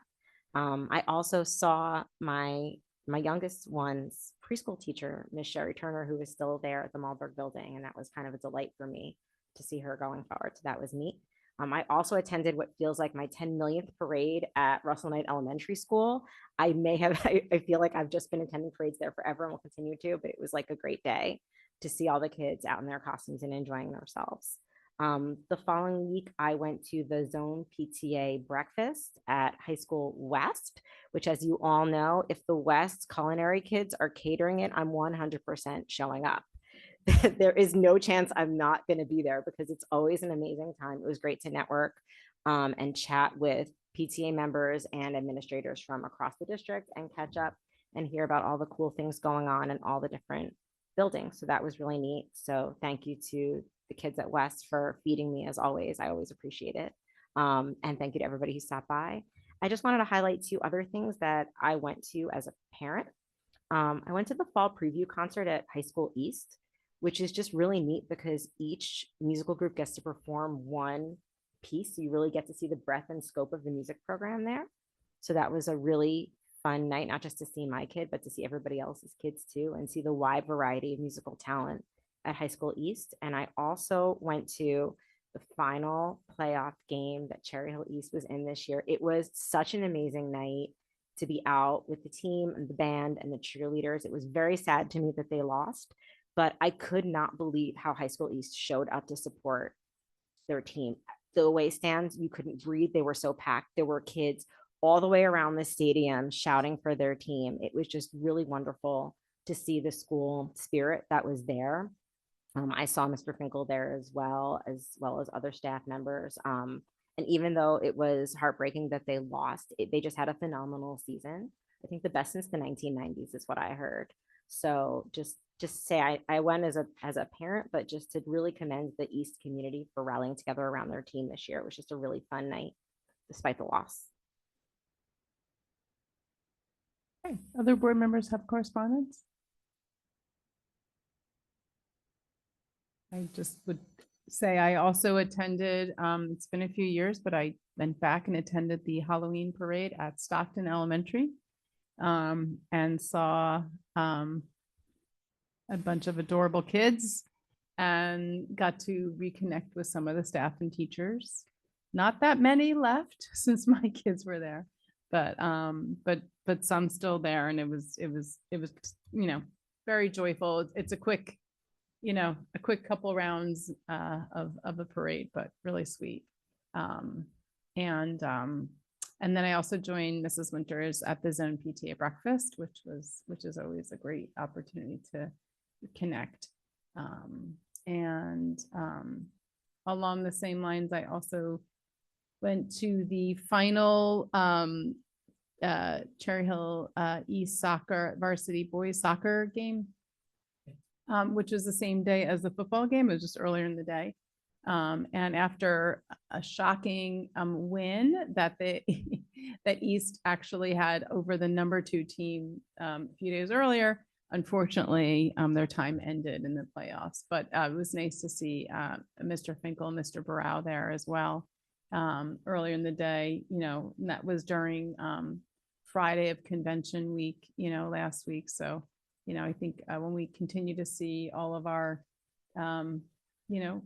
staff, administrators, coming out to events, at night, during the day, on the weekends, during days off from school, it's just always heartening and very much appreciated how dedicated they are. So that's probably more of why I wanted to mention it. So that's it. All right. Other We're done with correspondence. Anybody? Okay, all right. We move on to our first public comment. There are 2 public comment periods this evening. The first one is for any board for board action items only.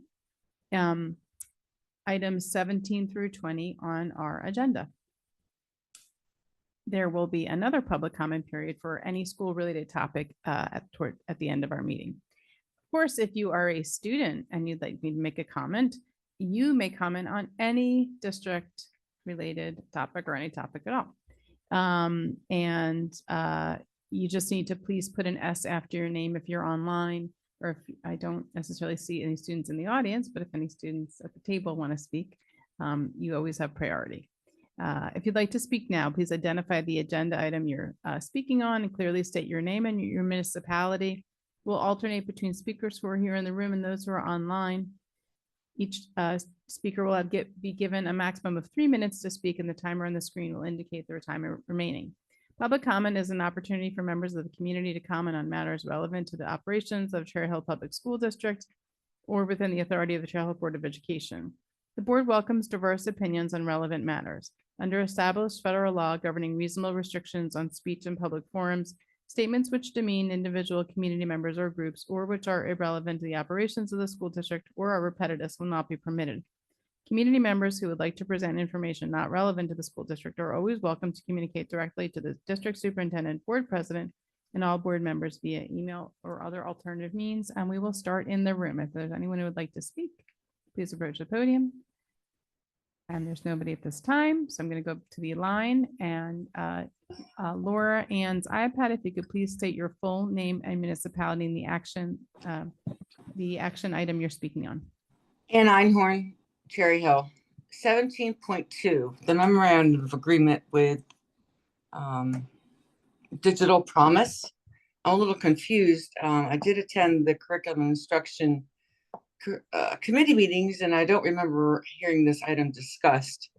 Secondly, what will be the outside costs over and beyond the $5,000 grants that the district will have to absorb? And I see that there's going to be a community group put together. How will that be established? And I don't know, it kind of rankles with me that there are going to be gift cards given out to the very people who will be part of this process. Thank you.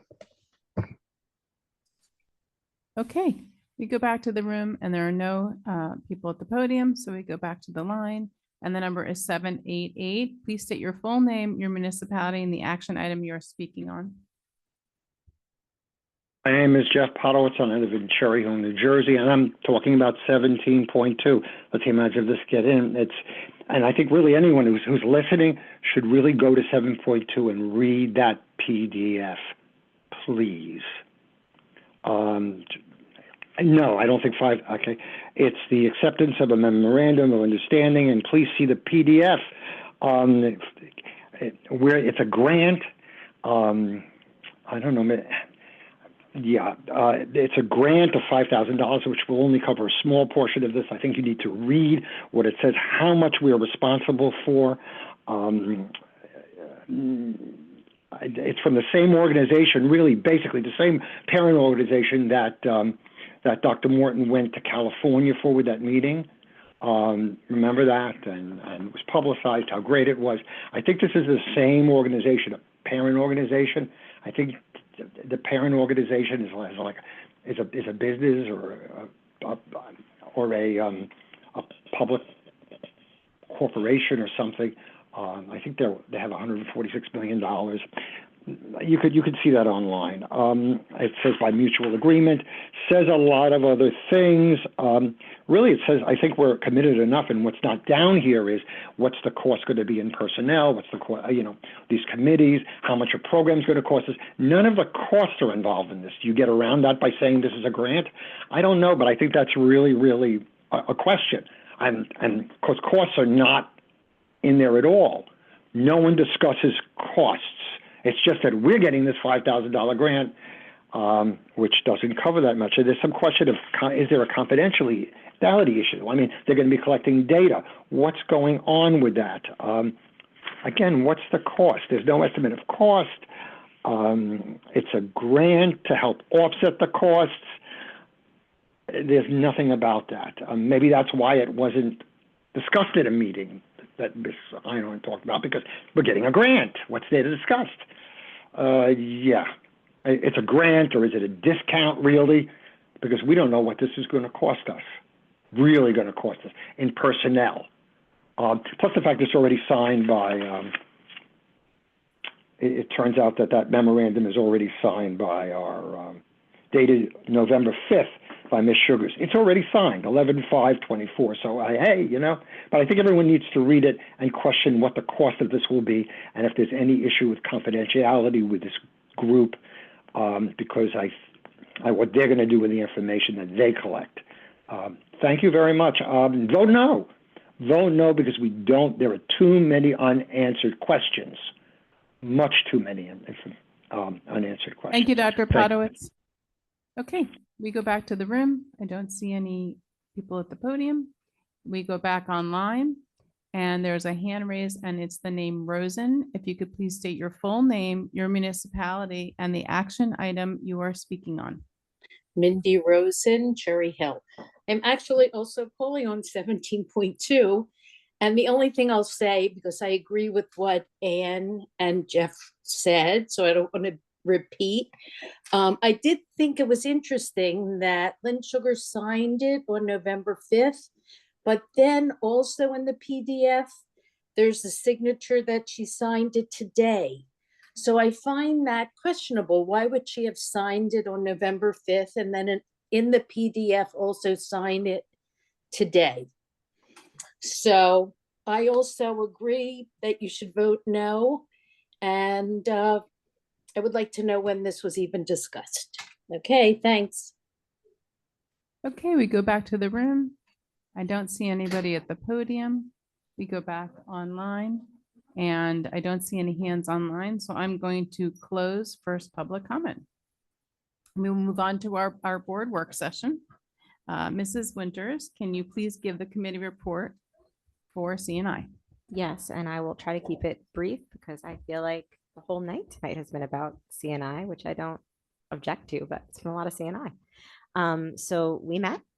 The first couple items we went through fairly quickly. The first item was the theater and musical productions that I know most of Cherry Hill is out there holding their breath waiting, that the committee did approve all the productions. So those of you at Beck and Rosa Middle Schools who are waiting for auditions, your time may be coming soon. It's going to be SpongeBob at Beck, Wizard of Oz, Youth Edition at Rosa, and then the spring musicals for the high schools. Everybody mark your calendars for Mary Poppins at High School East and Charlie and the Chocolate Factory at High School West. So I will be attending all of them. Very excited. We also received information on notification about the family life curriculum. We also heard about 2 research projects, which are on the agenda tonight as well. And then Ms. Mallory gave, the major portion of the meeting was 2 things. Ms. Mallory gave an update on our progress on the special education goal around transitions. This is part of a quarterly update that's being given to CNI. And then we received the CNI version of the NJSLA presentation, which had the information the whole board received tonight, but also more of a deep dive look at the NJSLA data. So do any committee members want to elaborate further? Do any board members have any questions? I don't mean to give it short shrift, but I feel like we just talked about NJSLA. I'm happy to wax poetic about it for another hour if you guys want, but I'm seeing everybody feels good about NJSLA right now. We feel like we've interrogated it. Any questions about the special ed goal? It really was just looking at, I did answer some board member questions that were sent to me about what we discussed. It was just really looking at the special education goal, the indicators of success, and noting where we are as we progress towards achieving those goals and marking off those indicators. All right, seeing no complaints, I'm gonna cut it short for CNI tonight. Thanks. Okay, thank you. We move on to business and facilities. Mr. Greenbaum, can you please give the BNF report tonight? Thank you. I haven't spoken too much tonight. I've been saving my breath for what is going to be a rather lengthy report out, but I think a lot of really great information. We'll start with our committee meeting. We had a discussion about facilities and field rental rates. A committee is continuing to review these rates. Field rates will likely be adjusted, while facilities rates will likely remain the same, but need to be more consistently applied. The committee wants to ensure that the district is maintaining their investment in the facilities and covering costs of opening the buildings after school hours and on the weekends. We also had an update on preschool facilities projects. We've talked quite a bit about that today. I'll talk about that more when I do the construction update in a few minutes. But a timeline was shared for the construction of the 8 classrooms at both Kilmer and Malberg and the installation of bathrooms and classrooms at Malberg. The substantial completion date for all locations is December of 2025. The district has reached out to the state as to whether a mid-year startup, a mid-school year startup of the preschool program in these classrooms would be permissible.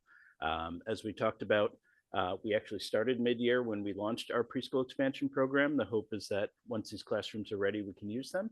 It really comes down to how the state funds them and how we work with that. Mrs. Sugars, have we heard anything back? Are we still, that's still in the air, up in the air? No, we have heard back, and it appears that they will allow us to start the program. We're trying to confirm that the 20th is a good date. We know it'll be tight, but it appears that they are going to allow us to do that. Thank you so much. It's fantastic news. I apologize for putting you on the spot, but I'm glad you had the answer we wanted to hear. All right. And then lastly, we talked about board budget priorities for 25-26. This was essentially a speed run by Mrs. Sugars on pages and pages of budget information, where we were last year, what we're looking at this year, and what we're looking at for a starting point.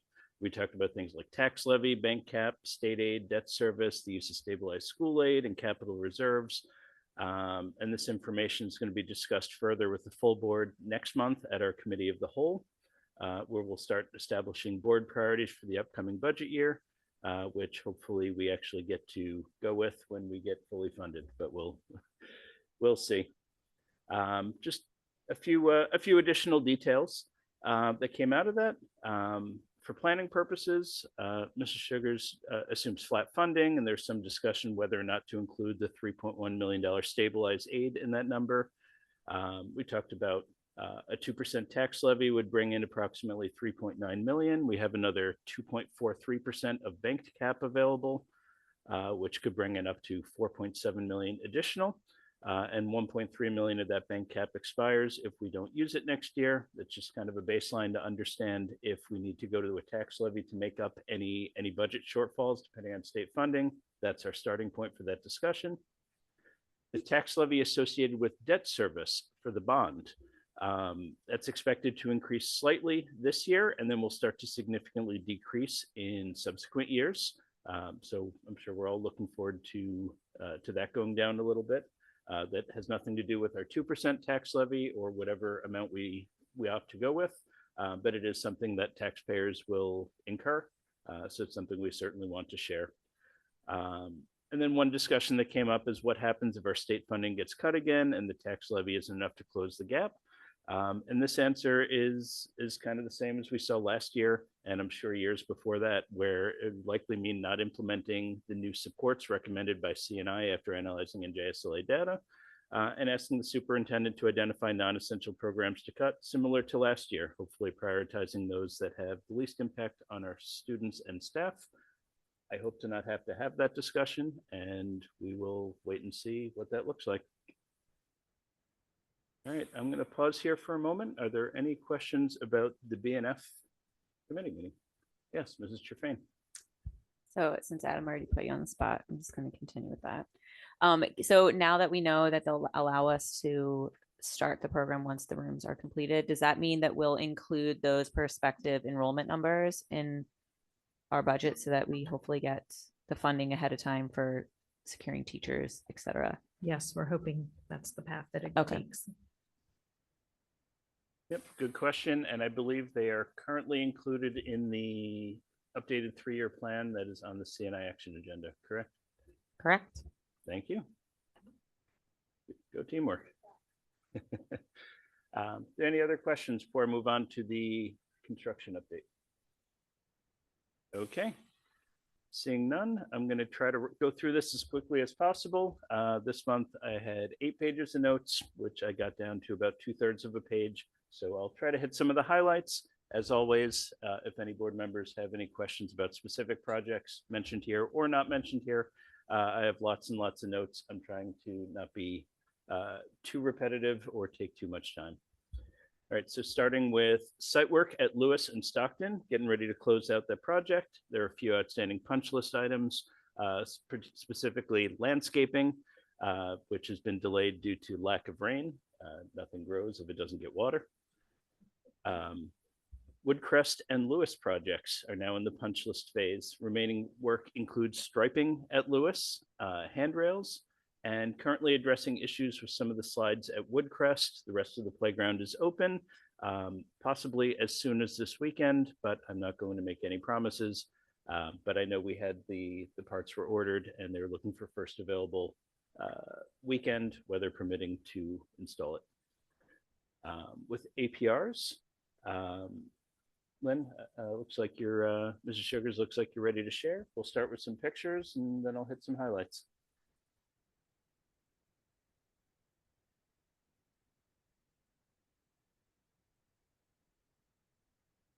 Sure, I can.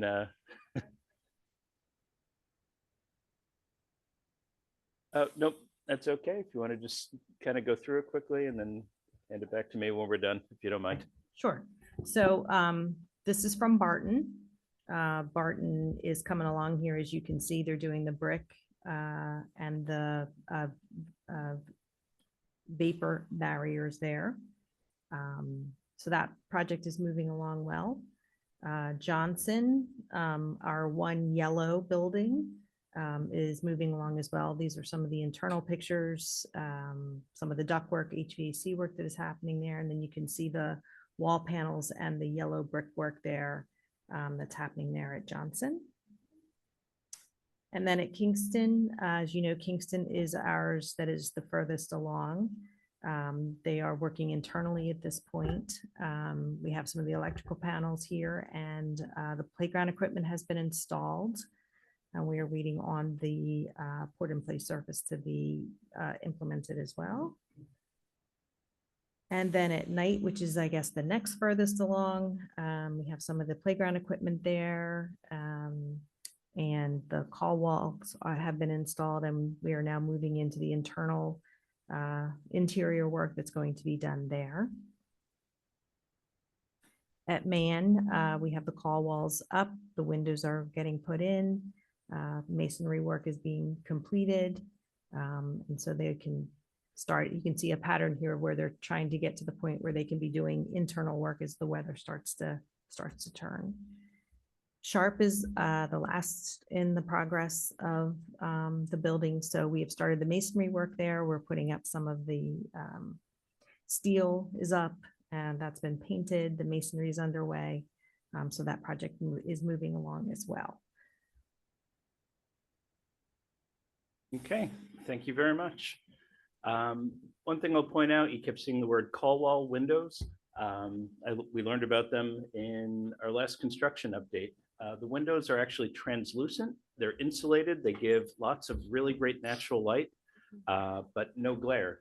So any time of day, as long as there's daylight out, you get lots of natural light, but very energy efficient, and you don't get glare on within the APR. It's a really nice feature, and they're going in at all of our APRs. The expected completion dates are between April and August of 25. They're being done kind of one after another. So Kingston will be first and then one after another through August. The expected turnover date is in time for the new school year in September, where all of them will be brought online. So starting next school year, we will have 6 brand new APRs available to the kids for activities and everything else. For the schools getting new playgrounds, which are 4 of them, they're expected to be open in the fall as well. Many of them sooner. For example, Kingston could be ready as soon as, got to be careful what I promise here, but weather permitting, after Thanksgiving. If not, then in the spring. But we're still on schedule and within the $400,000 allowance. We have $231K remaining. Financially, we're in very good shape, and schedule-wise, we're right where we need to be. Most of the unknowns had to do with site work and soil conditions. Those were addressed. That's what ate up most of the allowance that we used, and hopefully it's smooth sailing moving forward. But we'll see as we go. Next, we'll go to Carusi, and Mrs. Sugars, you able to share some of those pictures as well? We have a few things that are done, many more in progress, and I'll go into some details after we look at some pictures.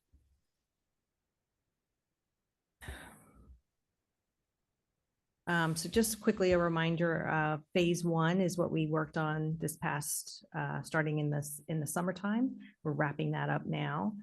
Phase 2 will begin in June of 2025 and run through the next school year.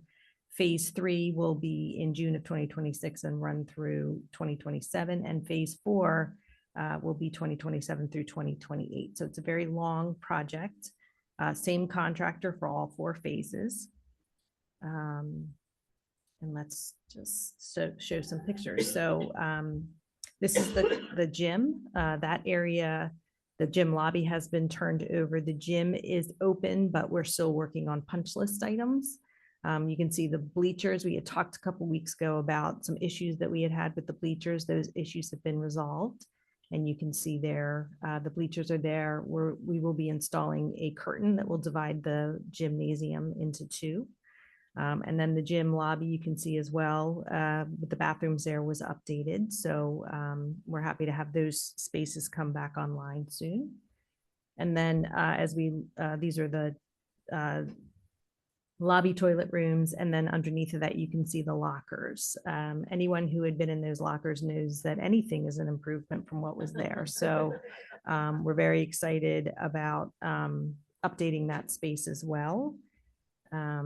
Then we also have the main office area. We anticipate that will be completed soon, and that they will be able to move back into the main office over winter break. So coming back in January, that office will be open and the wall that is separating the office from the hallway will be down. And then if you look at the pictures on the bottom, you can see some of the external work, the roof edge, and the metal and siding that has been done over the gymnasium there. And then Adam had mentioned allowances. We have a $400,000 allowance on this. We've spent about 100,000 of it, which is about right in terms of a 4-year project. So we have about 291,000 left in that project. Okay, thank you very much. I always appreciate that we have some pictures to actually show the progress. Sometimes it's more dramatic than others, but a picture is worth 1,000 words, and probably more interesting than listening to me describe it. So other than some punch list items, the gym, the lobby, and the lobby restrooms are completed.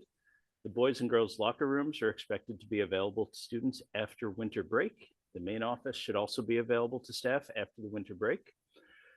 We have brand new bleachers. Last month, we talked about how there's an issue where the installers had measured incorrectly. It was up to the vendor to figure out a solution, and they did through an on-site modification at their expense. Both Carusi and Rosa now have brand new bleachers. Rosa also has a curtain separating the sides of the gym. It's just a dividing curtain. There is another issue with that being the wrong size. It needs to be reordered or shortened. Basically, it has to do with not being able to have the bleachers open and the curtain extended at the same time. They are working on a solution for that. As Mrs. Sugars mentioned, as far as the allowances go, deductions to date are about $100,000. $291,000 remaining. We used about a quarter of the allowance in phase 1 out of 4 phases, so we're right on target there. And I wanted to give kudos to our architect and construction management companies. As you could see, things go wrong. There's always something that goes wrong with construction. They've been really great about being proactive and transparent with letting us know what went wrong, but also what they're doing about it and when it's going to be fixed. I've never asked them, what are you doing about it, where they didn't have an answer and it wasn't already in progress. And we see that with the bleachers. We see that with the curtain. We've had countless other things that didn't go perfectly. They addressed it well. And in most cases, it's at no cost to us and minimal schedule disruption. So really appreciate the hard work that they put in with that. All right, we're at about the halfway point, so I may start abbreviating soon. TCUs, temporary classroom units. These are basically the trailers that will be the classrooms throughout the next few phases of abatement at Carusi. There were 2 proposals submitted. The bids were within $6,000 of each other. So they were very close and negotiations are taking place now. This will include 26 modules that come together to make 13 classrooms. They're all fully accessible. The bathrooms that come connected to them are also fully accessible. They have covered walkways, so while students will have to walk outdoors briefly, they'll be out of the elements. There's also going to be a new traffic pattern. It's the same as the one that was introduced this year that provides for better safety, for drop-off safety and pedestrian safety. But now there's a new paved road going around the TCUs, and it'll be all fenced in for safety and security. The TCUs are expected to be brought on site in the spring and installed over the summer of 2025 in time for the school year to start next year. High School East, the dance studio, that's the second gym, reached substantial completion on October 31st. The flooring had some quality control issues that's going to get redone over winter break, but that doesn't mean it can't be used now. The space was used on election day as a break room for poll workers. It's going to be used again for a blood drive next year. This contract also includes stairwells at West. In my notes, they were going to be completed Saturday, November 9th, so I'm hoping they were. I haven't heard otherwise. Okay, I'm going to assume they were, and we'll follow up on that at the next construction meeting.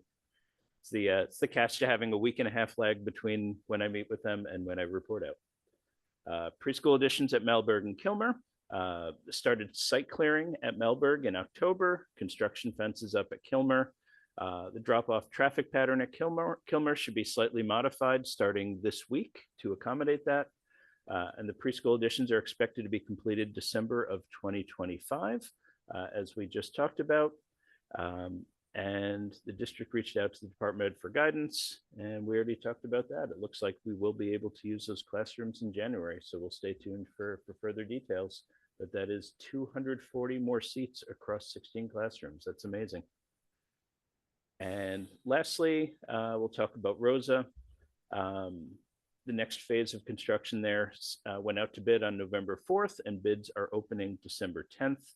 This includes renovation of the current cafeteria into music suites.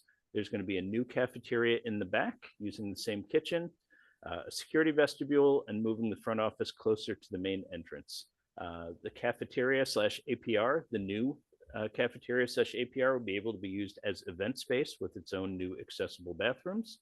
And the music suite that's going to be built in the old cafeteria will have its own storage. I'm told climate controlled storage for instruments and practice rooms, and estimated completion of this work will be in summer of 2026. And I'm going to end it there. There's lots more projects going on, critical HVAC, lots of other future projects at High School West and other locations. If there are any specific questions, I'm happy to dig deeper in my notes, but I think I'll leave it at that. Are there any questions or comments from board members? Mrs. Winters. Do I remember correctly that the Rosa project has a stage? Yes, thank you for Yay. bringing that up. So the new APR being built will also have a stage, which gives it more options for event space or simply for. This will be for the excellent students. as somebody who has had to build and take down a stage in the Rosa gym. And that means the gym can't be used when Rosa does its spring musical. So it's going to be really nice over there. Thanks for the update. Absolutely. You're still on your own for the chairs, though. Any other questions, comments? Mrs. Stern? This may be for Mrs. Sugars, but just, kind of the usual question we ask is, guessing this is going to go on our website, this update. I haven't forwarded it to Mr. Plavinsky or Mr. Holman because we're in the process of changing the website over. So I think once we get the new website up and running, we'll take a look at what's up there and what we can update. Thank you. The timeliness of this, just today, someone asked me specifically about one of the playgrounds, or I'm sorry, one of the APRs and the timeline. And could they, where could they find information? So I sent them, the link for the presentation from quite a few months ago. So it'll be exciting to get the update. Thank you. Thank you. And we're getting ahead of ourselves. I'm sure that this will come up in strategic planning report out, but new website is expected over winter break. So that is when I'm assuming new content will be added as well. And for what it's worth, it looks great. Leave it at that. Any other comments? All right. Well, I think I've done enough talking tonight, so I will hand it back over. Thank you. Sure. So luckily for everybody, the Human Resources Committee meets is a closed meeting and it's generally confidential. So what I can say is that we talked about recruitment, hiring and retention, and those related topics, contracts, and I'm going to leave it at that. Any board members, committee members have anything to add, or board members have any questions or comments? Okay, that was fast. Okay, we will move on to policy and legislation. Mr. Mayor, can you please give the report? I can, and I was going to try and compete with you for the speediest report out, but hearing that, I rescind the competition that I was going to do. I'll do the best that I can do pretty quickly. We started with a continued discussion on the proposal to have self-directed mental health days at all of the levels that would have been kept at 2 days. And that was informed, this discussion was different in many ways because it was informed by a meeting which took place the week before of the mental health task force that meets regularly, but was convened specifically to discuss this proposal because we felt we were at a point where there were a number of issues that continued to be brought up that we felt we needed the expert guidance and perspective of those who are in the field so that they could give us the benefit of their thoughts. And it was a 90-minute meeting. And Dr. Mahan, I'll just kind of give you a heads up that I may be turning the microphone over to you at some point during this presentation, just in case. No, it was a really good presentation. It was a very good meeting. They were initially really quite supportive of the overall concept, but the meeting turned really to focus more on some concerns that at the end that group on the whole felt would present challenges that maybe we were not prepared yet as a district to meet in a way that would truly protect all the students in the ways that they needed to be protected. And so we sort of turned back to why was the proposal brought to us in the first place, and really was brought to us in order to give a little more of a positive light on students and make them that much more comfortable when they feel like they just need some time. They need a break. They're stressed and they want to take some additional time and not have to deal with what unfortunate continued stigma that sometimes is still attached to just reaching out and raising your hand and saying, I need a little break. And what does that really mean? And so we took those comments and we took their guidance and we brought it back to the committee last week when we met. The decision was made that what we really feel is in the best interest of the students and where we want to take this is to add some different levels of education. find some different ways to provide information to students, to families in the district about, first of all, the fact that we do have a particularly liberal policy right now on excused absences. And those absences can be used for so many different reasons, including days where a student just feels like they just, had a little bit too much on their plate for a while and need a little extra time, maybe a day off or a half day off. It's totally acceptable. And we're going to look at different avenues to provide that information, whether it's during times when the students and the parents are together at events during the school year, finding better opportunities in real estate on our newly redesigned website when that's up, in order to make that some of this educational information available and accessible. So really, that's where we're going to go with this for now. That doesn't necessarily mean that forever. The concept of specifically adding these days, or using not adding days, because that was never the idea, right? The idea was just to add this as another reason for excused absences. That's not completely off the table, but right now the focus is going to be on widening education with regard to mental health and stress at the schools, and how students can take advantage of the days that are already available to them. We continued our discussions on also in education on HIBs, and finding more opportunities to better educate the community. What is an HIB? What is not an HIB? What is the process? How can we improve the process? What can you do in order to in order to participate in a way that, how can we participate in a way that's a little more productive? Specifically, we heard from some of the results now from Parent University, one of the most, probably the best attended parent universities in a long time. The district has done over 100 participants over 4 separate administrations of Parent University in order to get some more information on HIBs and the HIB process. Those parents also, together with a larger group of families that have been involved in HIBs, are also participating in surveys, which we will digest and turn into additional ways to improve the communication process and education around the HIV process here in the district. We also addressed, though briefly, the 2026-2027 school calendar. Just to do a little bit of cleanup. Again, thank you to Dr. Mahan for taking another look at that, just to ensure that all the days in the draft were correct. There were a couple of changes that needed to be made.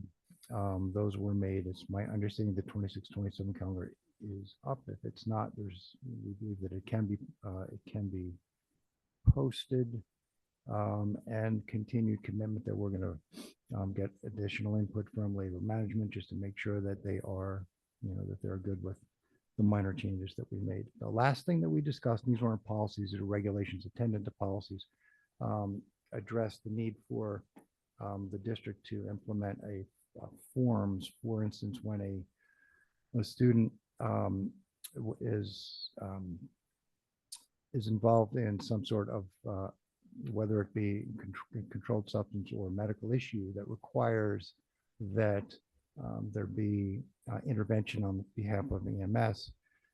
EMS arrives, student is seen, and the student determines that they do not want to continue to follow with EMS. They don't want to perhaps go to the hospital. They're essentially turning down additional treatment. There's now a new form that is presented to that student, simply saying that they are voluntarily turning down the guidance and opportunity to see additional treatment. So that's a form that's going to be attached to the file. Just again, this is really a protective measure for the district. The last, those were all of the regularly scheduled agenda items. There was one item brought up in new business. That item addressed the question of whether or not there is appetite to discuss the potentially drafting a bylaw for board members along the lines of what we have done in policy for the students And cell phone policy, which I'm going to plug again, is going over incredibly well. It's been positively received by students and staff at all of our schools. So proposal was made that in order to continue to model the type of behavior that we're requiring that the students follow, that board members, while at the board table, do the same, whether or not a bylaw would be appropriate governing the use of cell phones for board members during public meetings. Of course, when we first started to discuss the idea of a policy for students, we piloted those sleeves. It's not, I don't believe that was what was contemplated. And it's an idea that certainly, was, I think, received, generally positive feedback, but not completely. That was discussed. And if there are questions about that or others, we can certainly address those.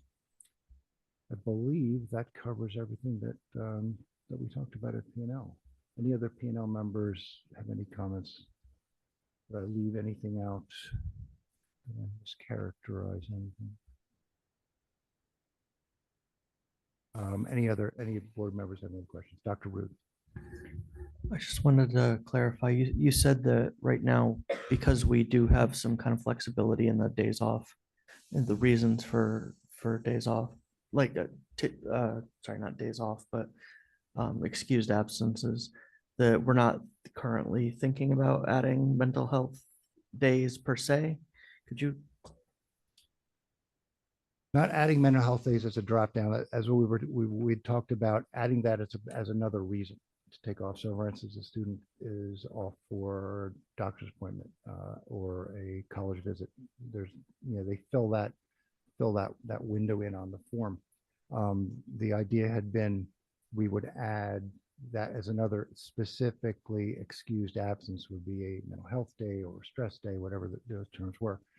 So just to briefly discuss what some of the concerns were, the worry is now, and this was amplified a bit in the meeting with the mental health task force, was that those flags, those words could be triggers, and they certainly would trigger a response on the part of the district to do something, to follow up, really, to ensure that the students are okay, right? We don't want to leave, especially students that are potentially going to be going home to a home unsupervised, and they'll be going by themselves. If they've raised their hand, they said, I need time off for mental health or for stress, they're going home by themselves. Well, we need to know that they are not going to potentially be in a position where they're unsupervised and may need some intervention. Well, how does a district handle that, especially a district of this size with so many students? It's unwieldy. It's difficult. That staffing administrative issues are significant, and that was a concern that was repeated I wouldn't say too many times, but very, very often by a number of people, specifically the mental health task force, that said these were real concerns, and including some currently within district. All of them, however, pivoted immediately to this is an important issue, and we think the better way to do it is to increase education with respect to stress, mental health, and there are so many days off that students can take currently that are excused absences. These certainly fall within them, but does not require a student to necessarily specifically say that that's the reason why they want to take the time. I think ultimately, I mean, that conversation sounds good. I understand, kind of wanting to be able to make sure that you can flag, when a student is in crisis. But I do think it's important for students to know that, if they're just feeling completely stressed out and overwhelmed, that it's okay to take a day off. Like, it's okay to, like, that alone is important for mental health. I think having language to that effect would be beneficial. I just want to put that out there. No, and that's exactly where the conversation has resulted. So we're speaking the same language.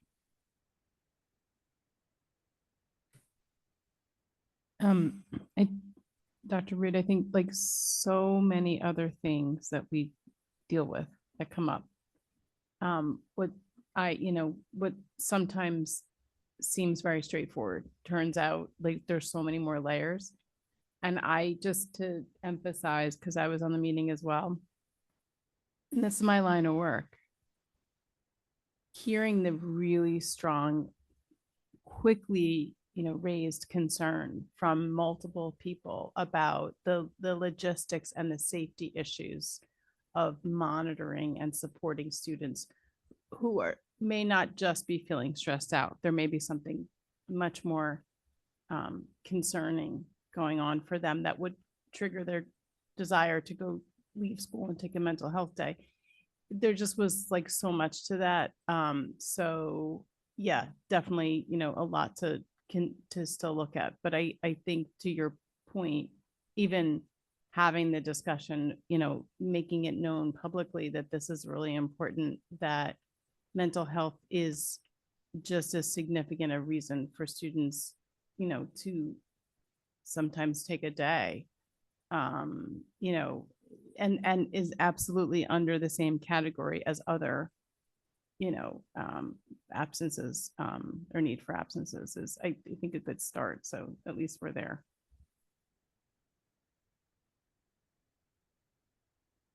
Any other board members have any questions? Is that a question or just a, okay. Seeing none, that is it for, And we move on to the strategic planning report out, where Dr. Rude, you could please give a report. I'll try to be brief. We talked about a few of the major projects that are going on through strategic planning and through the district. One of them is as part of the larger communications audit. One of the a major arm of that effort, not the only one, but a major one, is revamping the website.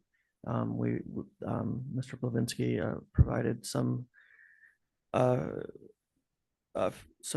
context to where the website is. Basically, it looks like the shell of the website, so the kind of the code and like the look and the feel of the website is coming along and nearly done, and they're at the stage of starting to look into populating information into that website. One of the big features that he talked a little bit about was how they'll be implementing some new, more modern website design features like guided searches. So when you type in your Google search, a lot of times the Google searches are kind of driven by what people have already been searching, or different activity, and sometimes that can lead to some weird results. So one of the things that they can try to do is to try to kind of auto amplify certain search results. Like, for example, like one of the things that might always pop up with certain terms is a calendar of the school year, or like a something specific to athletics, or but some kind of guided search, so that like the most sought after, most relevant documents are kind of forwarded to the top of the search. So different features like that. So the website is coming along, and is slated to be ready at the end of December ish, so around that time. Along with the website is kind of it's separate from the website, but a parallel process. They're working on we have a contractor working on a data dashboard. The data dashboard is kind of an overview of our district. It will have data like demographic data, who are our students. It'll have who, in a very general sense, so kind of percentages and generalities, not like specific data, specific individual data that of course is protected. Overall kind of numbers on attendance, NJSLA data like we saw tonight. So different types of reporting measures. So in general, what the data dashboard is supposed to give the community the ability to kind of quickly jump on, look and get a snapshot for where, where the school district is at, how are, what are our demographics, what are our test results, that kind of stuff. So those features are both slated to kind of come online around the end of December. The data dashboard should kind of be ready around the same time as the website. Jumping to the next big topic, Mr. Guy talked about elementary school redistricting. Given the recent demographic report from Dr. Grip, we realize that we kind of know that this happens, but the report suggested that we really need to think about accommodating growth in our student population and looking at demographic shifts. Sometimes populations, may stay flat if you look at the overall number, but things may shift, area to area. So using the data from that demographic study and using, current enrollments and projected enrollments, there is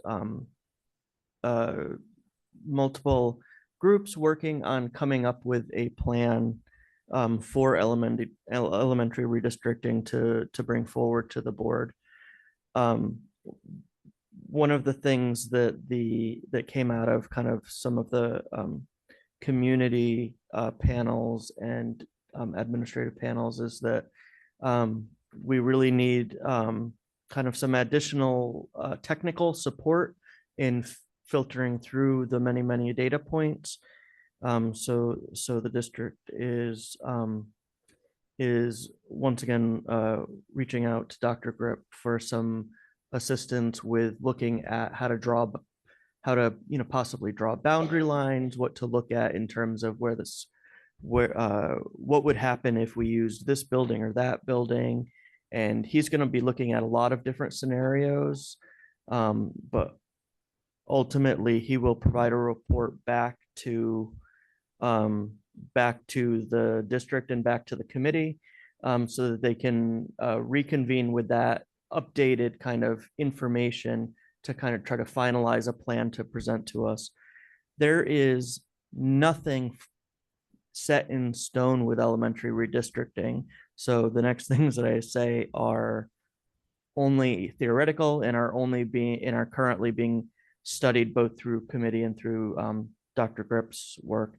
Some of the things under consideration though are redrawing boundary lines, the possibility of using the Lewis Administration Building to hold additional elementary classrooms.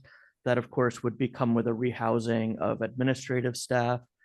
Those are kind of the biggest aspects that Dr. Grip and the committee are kind of mulling over to figure out how those things might play into possible plans.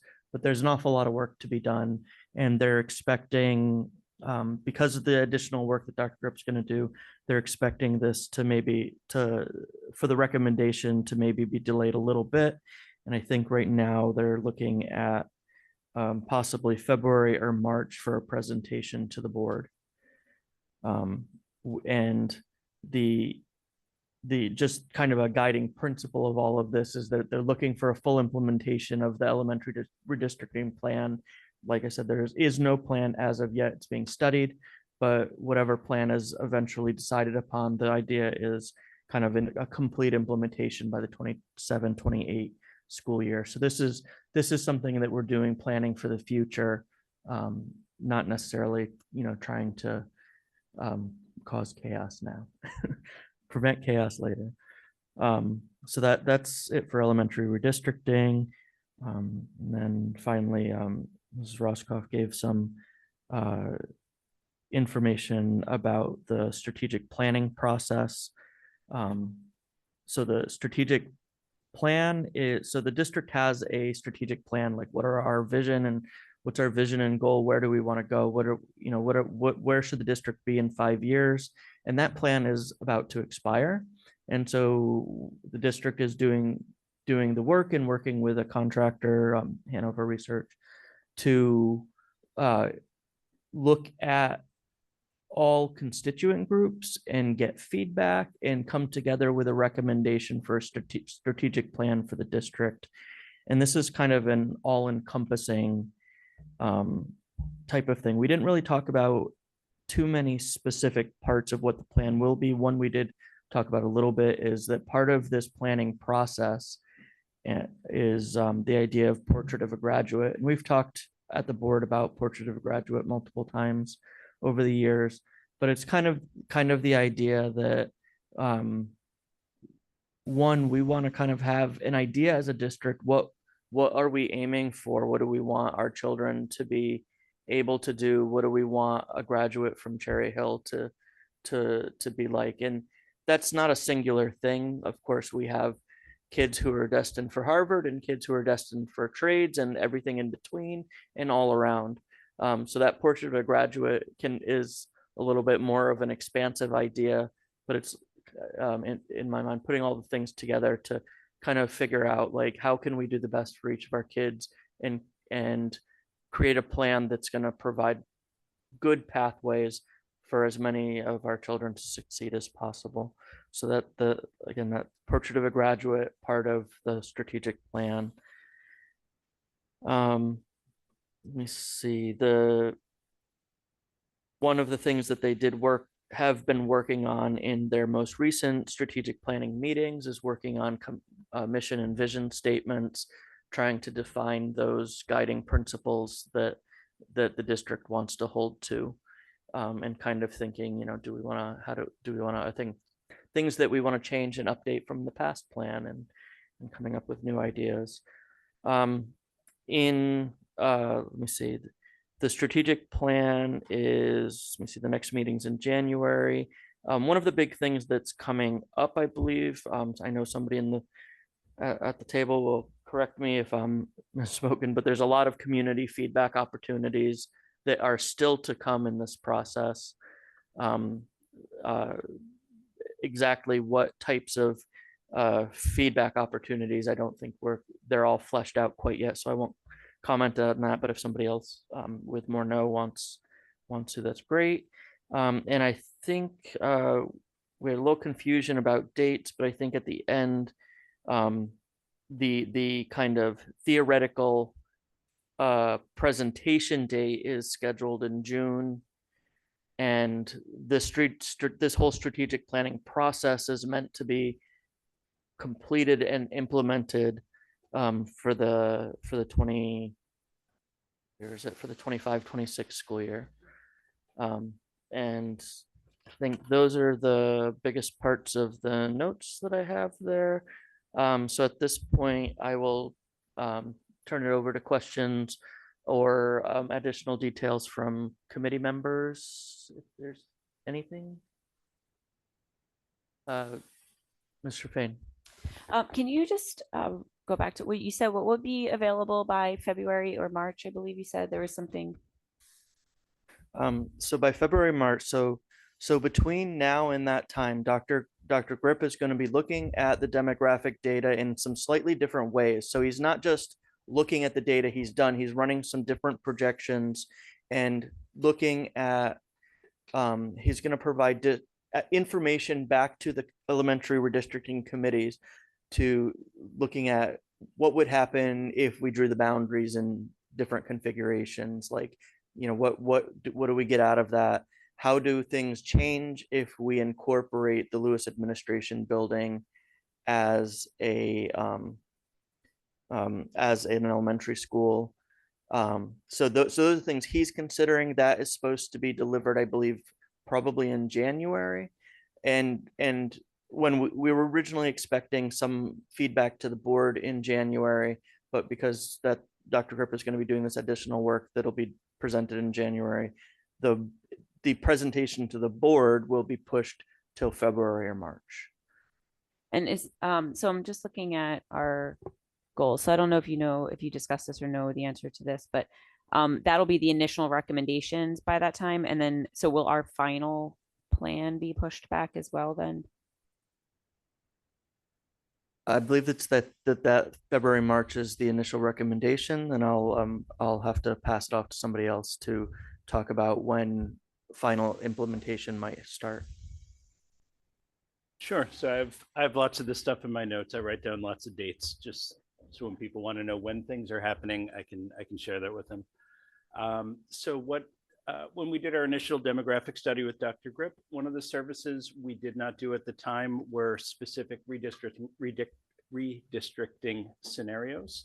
That's something that the redistricting steering committee, am I getting the name right? Yes, is going to be engaging with Dr. Grip for, looking at scenarios of redrawing districting lines, looking at scenarios where we bring the Lewis building online, looking at different ways of utilizing the Lewis building. Is it going to be used for overflow from schools that have exceeded their capacity? Or are we going to actually redraw lines to start moving people between schools? That's some of the things that are going to be looked at in that's expected January. I'm just going to say end of January is originally something the committee was going to look at beginning of January. Getting it at the end of January, and they need some time to digest it, discuss, and come up with recommendations. That's likely going to be end of February or early March when the steering committee is able to present some of those recommendations to the board. My understanding is there are not going to be any definitive recommendations or a definitive path forward now. We're looking at rollout probably in the 27-28 school year. Again, this is all tentative. I keep looking over at Dr. Morton, make sure I'm not misspeaking. The only thing that needs to be decided sooner than later is whether or not Lewis is going to be brought online as another elementary school. That's something where next year there need to be plans to relocate the administrative staff that's here to another location, and the following year would be construction to convert the building. Again, this is all tentative. This is not a definitive plan, and any redistricting plan would not be implemented until the year after that. I think that's a great thing. It buys us some time to monitor the projections that Dr. Grip has to see how closely they align with what we actually see with shifting enrollment and shifting demographics, and can kind of roll with it and see what the best plan is. Hopefully that answers your question. Yes, you answered my question and my second question, so thank you. I thought that might be helpful. I wrote down a lot of these things, just kind of putting together the timeline of when things would happen and when decisions actually need to be made. We have some really great projections, and it's kind of exciting to be able to monitor it in real time, how accurate they are, and adjust our plans accordingly. Mr. So it's exciting to hear the update. So this is, appreciate not being on the committee now, knowing what's going on. It's fantastic. And it's, having gone through previous redistricting in my time on the board, I really appreciate the thoughtfulness, the intentionality, the thoroughness, and the, very specific step-by-step effort to ensure that we are making data-driven decisions.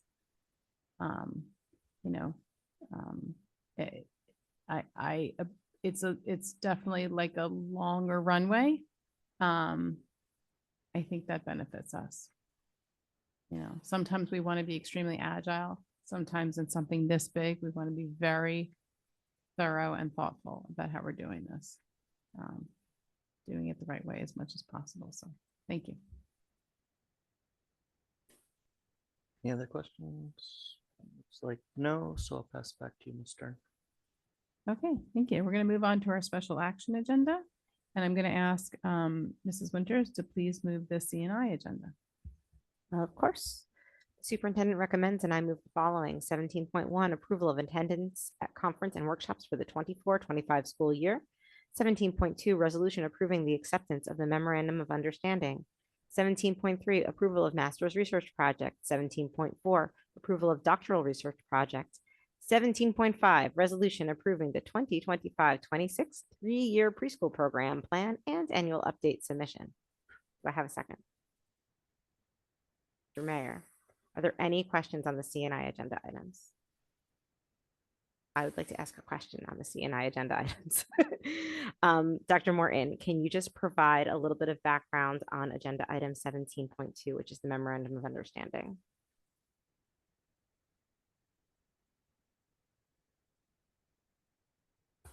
Yes, absolutely, gladly. So there are a few comments and questions about Digital Promise and the connection with the League of Innovative Schools. Digital Promise is actually the parent organization by which the League of Innovative Schools comes through. Digital Promise is a nonprofit global organization, and what they do is they partner through the League of Innovative Schools, partner with progressive districts that are interested in innovation and research through technology. Their work is truly amazing, and part of the excitement and being affiliated with them is that we have opportunities to take part in these rare gifts, so to speak. They have many philanthropic partners that allow for grants to be awarded and for costs to be defrayed, so to speak. Bill and Melinda Gates Foundation, Carnegie Corporation, the Zuckerberg Foundation, Facebook, Gerard, W.K. Kellogg Foundation, HP, Verizon, Walmart, so on and so forth. The list goes on. The grant that we're going to receive allows us to offset costs associated with curriculum committees that will come in to help write courses on cybersecurity. So as we look to expand in our pathways, college and career pathways, cybersecurity is one of the things that we're exploring. Cat's out of the bag, folks, amongst other things as well. So as we look to bolster our experiential learning opportunities, there's coursework that'll come along with it. We're going to have community mentors. Carol Roscoff is working on that. The curricular pieces, Ms. Staffen and her team are working on that. And then ultimately what this does is students will take coursework on cybersecurity. We have a partnership through the League of Innovative Schools with IBM. There's mentors that will help to facilitate the relationship for kids who are interested in this pathway. And then we see them taking part in an internship their senior year as well. So I mean, really, it's truly a win-win for the district and something that's phenomenal for us. So, you know, we're excited about our affiliation in partnership with Digital Promise and the League of Innovative Schools. Thank you. That sounds fantastic. You know that I've been a huge champion since I joined the board of bringing additional funds into the district to continue to grow the pie and expand our offerings. That's something that we should always look to do as we continue to try to continue to innovate and improve, but also be mindful of our state and local budgets. So I commend you for looking for those opportunities and also for continuing to look at opportunities for our high school students so that as they look to the future towards their career goals that we can help them to get there. So thank you for that. I appreciate it. Ms. Stern. Dr. Morton, I'm not sure if this is accurate, but I recall from a couple of years ago at NJSBA, there are mandates coming for requirements that we do have to provide cybersecurity education. Is that still a mandate that's coming down the pike? I'm not as familiar with that. I don't know if anyone on the team is. I'd have to look into that to find that out. find the Okay. answer to Yeah, I that. just recall hearing that and so hearing about this is making me think, well, you know, the frustration of unfunded mandates that come out sometimes. So if in fact it is a mandate, it's nice to have this resource. So just to kind of keep that conversation going, do you foresee a lot of additional costs related to these initiatives that the 5,000 won't cover? I'm not aware of any additional costs at the present time. No. Okay, thank you. Any other questions from board members on C and I agenda items tonight? All right, seeing no further questions, Ms. Sugars, please call the vote.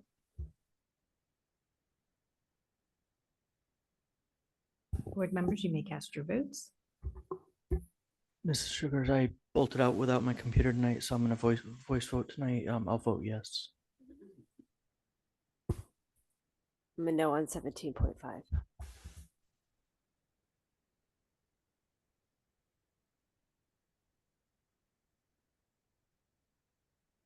Okay, we have a no vote on 17.5 from Mrs. Gallagher. Otherwise, we have a unanimous yes vote.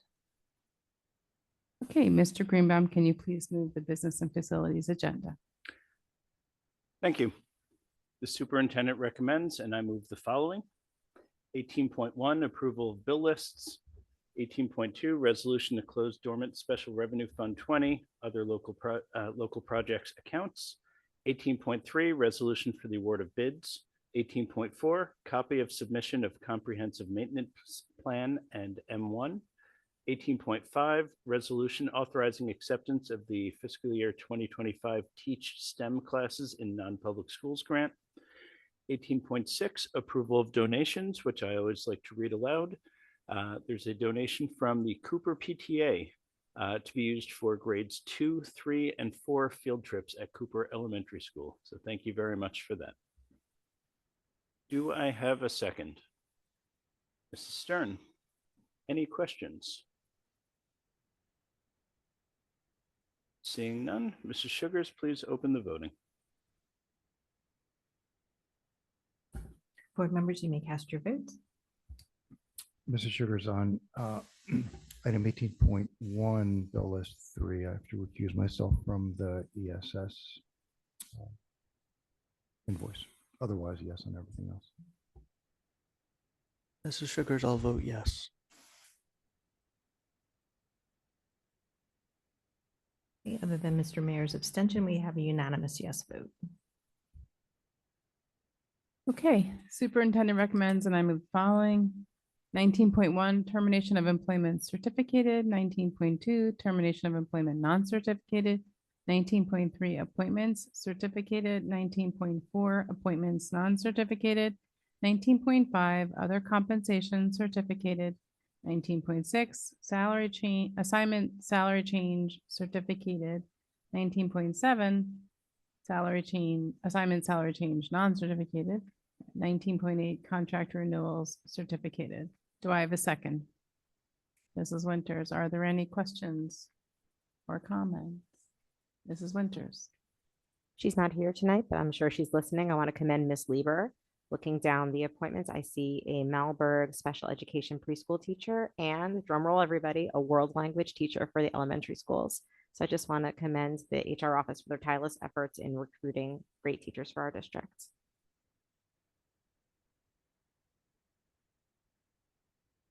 Okay, any other questions? Okay, and Mrs. Sugars, can you please call the vote? Board members, you may cast your votes. Mrs. Sugars, I'll vote yes.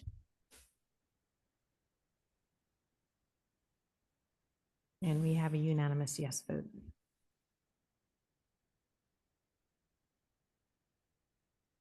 Okay, Mr. Mayor, can you please move the policy and legislation agenda? Yes, of course.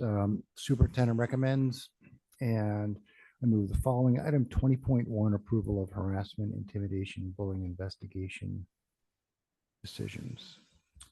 Do I have a second? Mr. Greenbaum. Are there any questions? Being none, Mrs. Sugars, would you please open the voting?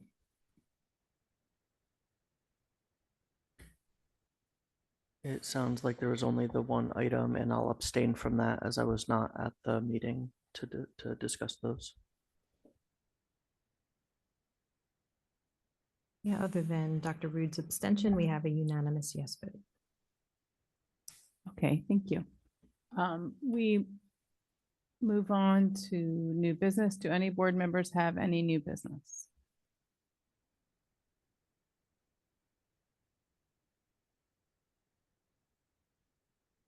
Okay, seeing none, do any board members have any old business?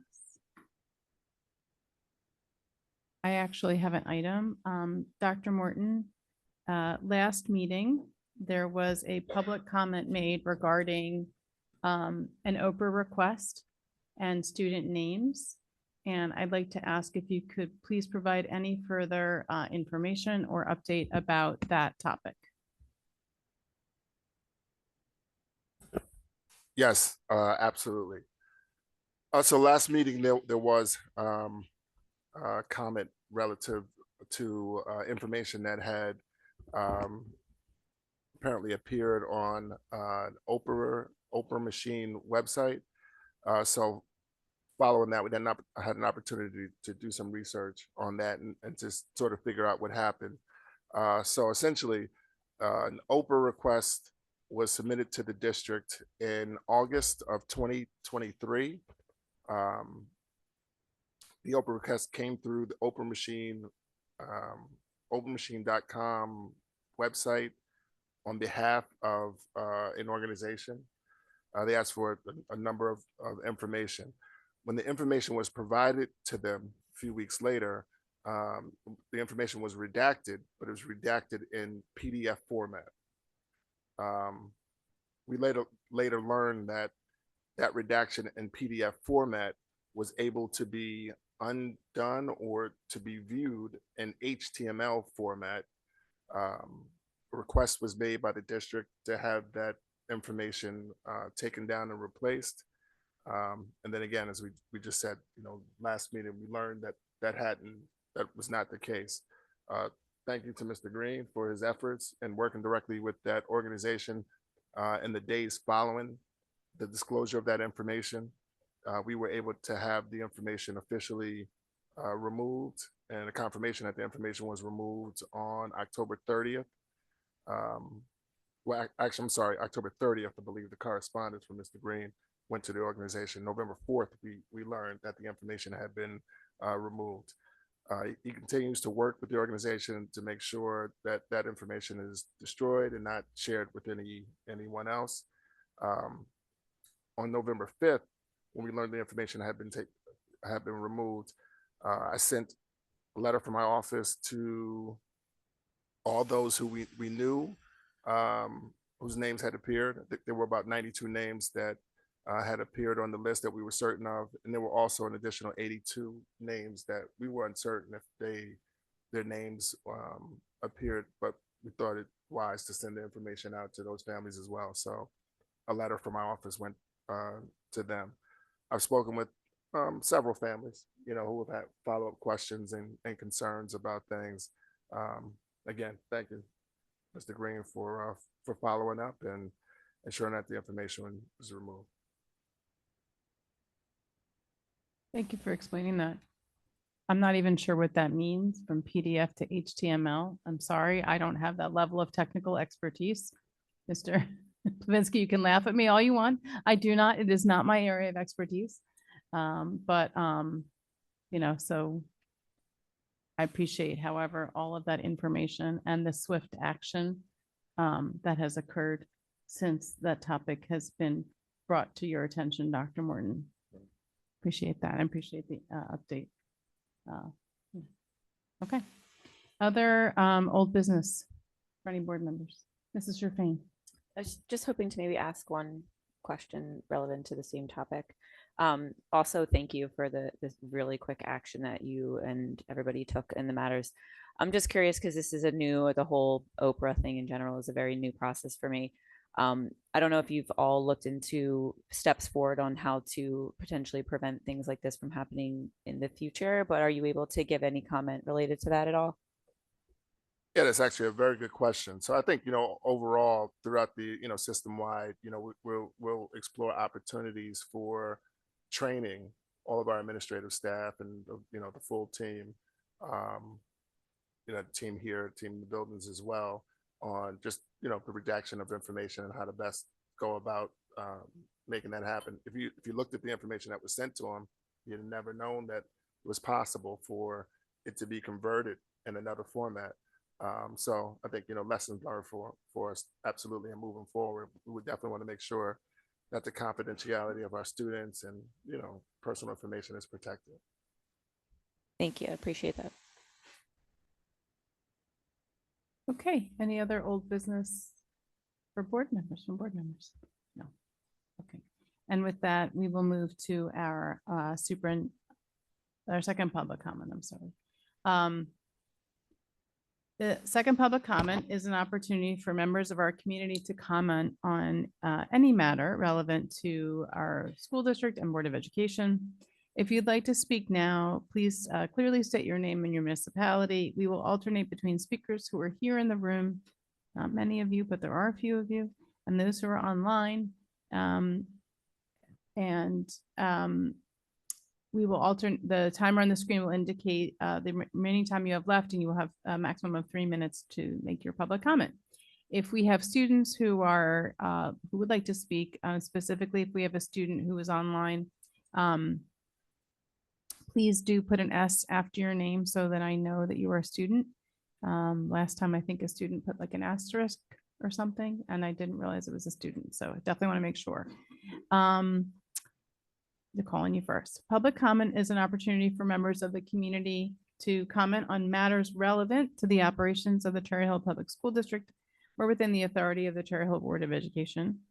The board welcomes diverse opinions on relevant matters. Under established federal law governing reasonable restrictions on speech in public forums, statements which demean individual community members or groups or which are irrelevant to the operations of the school district or are repetitive will not be permitted. Community members who would like to present information not relevant to the school district are always welcome to communicate directly to the district superintendent, board president, and all board members via email or other alternative means. So with that, we start in the room. If anyone would like to speak, please approach the podium. Please state your full name and your municipality.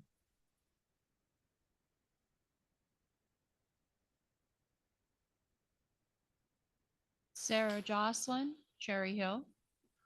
First, I'd like to congratulate the district for the CUSAC. It's always good to have all of the items in order here, and I encourage you to continue to strive for excellence. I also want to thank the excellent report on the pre-K. Always learn something new every time the reports come out. Thank you, Dr. Morton, for explaining the cybersecurity. I would just like to mention that I believe that that kind of education is also available at Camden County College. You know, and I know that there's opportunities to be in a college, high school situation, so I'm just reminding you of that. And of course, we know that there's other ways of earning credits that can be applied for college. A very important thing as we think about our students having to deal with the expenses for those that choose to either go to college or career situations. And so I think it's important for the district to be looking at that kind of impact, because that is something that benefits the community. It benefits the families and it benefits the individual student. So I'm not sure where the highlighting is done on that. I know we certainly recognize students who've done well on, for example, AP exams or whatever. That kind of thing does happen in normal course. But please consider that as part of the moving forward aspect. I also wanted to mention the extreme importance that as we move forward, we consider those boundary issues, and I appreciate that there is a plan moving forward to do so. I ask, it's a question I didn't research that I came up in this meeting, and that was how many states or municipalities beyond New Jersey are involving with universal pre-K, because I believe that New Jersey is not unique in that aspect. And I think that that's something that we should be informed about as this group. So again, I haven't studied that issue, but I recall there were several other states that were making that path forward. And I thank you for the opportunity to provide public comment. Okay. And we go to the line, and the name on the line is Rosen. If you could please state your full name and your municipality when the timer restarts. Hi, Mindy Rosen, Cherry Hill. If 17.2 was such a fabulous, fabulous thing, I'm wondering why you didn't do a presentation on it before and or talk about it in the CNI committee meetings. Just curious. Also, Dr. Morton, you said that it was requested in all, the Oprah was requested August 2023, and it was settled October 30th and November 4th of 2023 or 2024. Just wanted to know that answer. And also, there's a 30-page document for Oprah requests, and I also didn't know about electronic things, Miriam, so I'm with you there. But it says clearly, if an electronic document is subject to redaction, like word processing or Adobe Acrobat files, custodians should be sure to delete the material being redacted and insert in place of the redacted material either an asterisk or some other obvious indication of the redaction.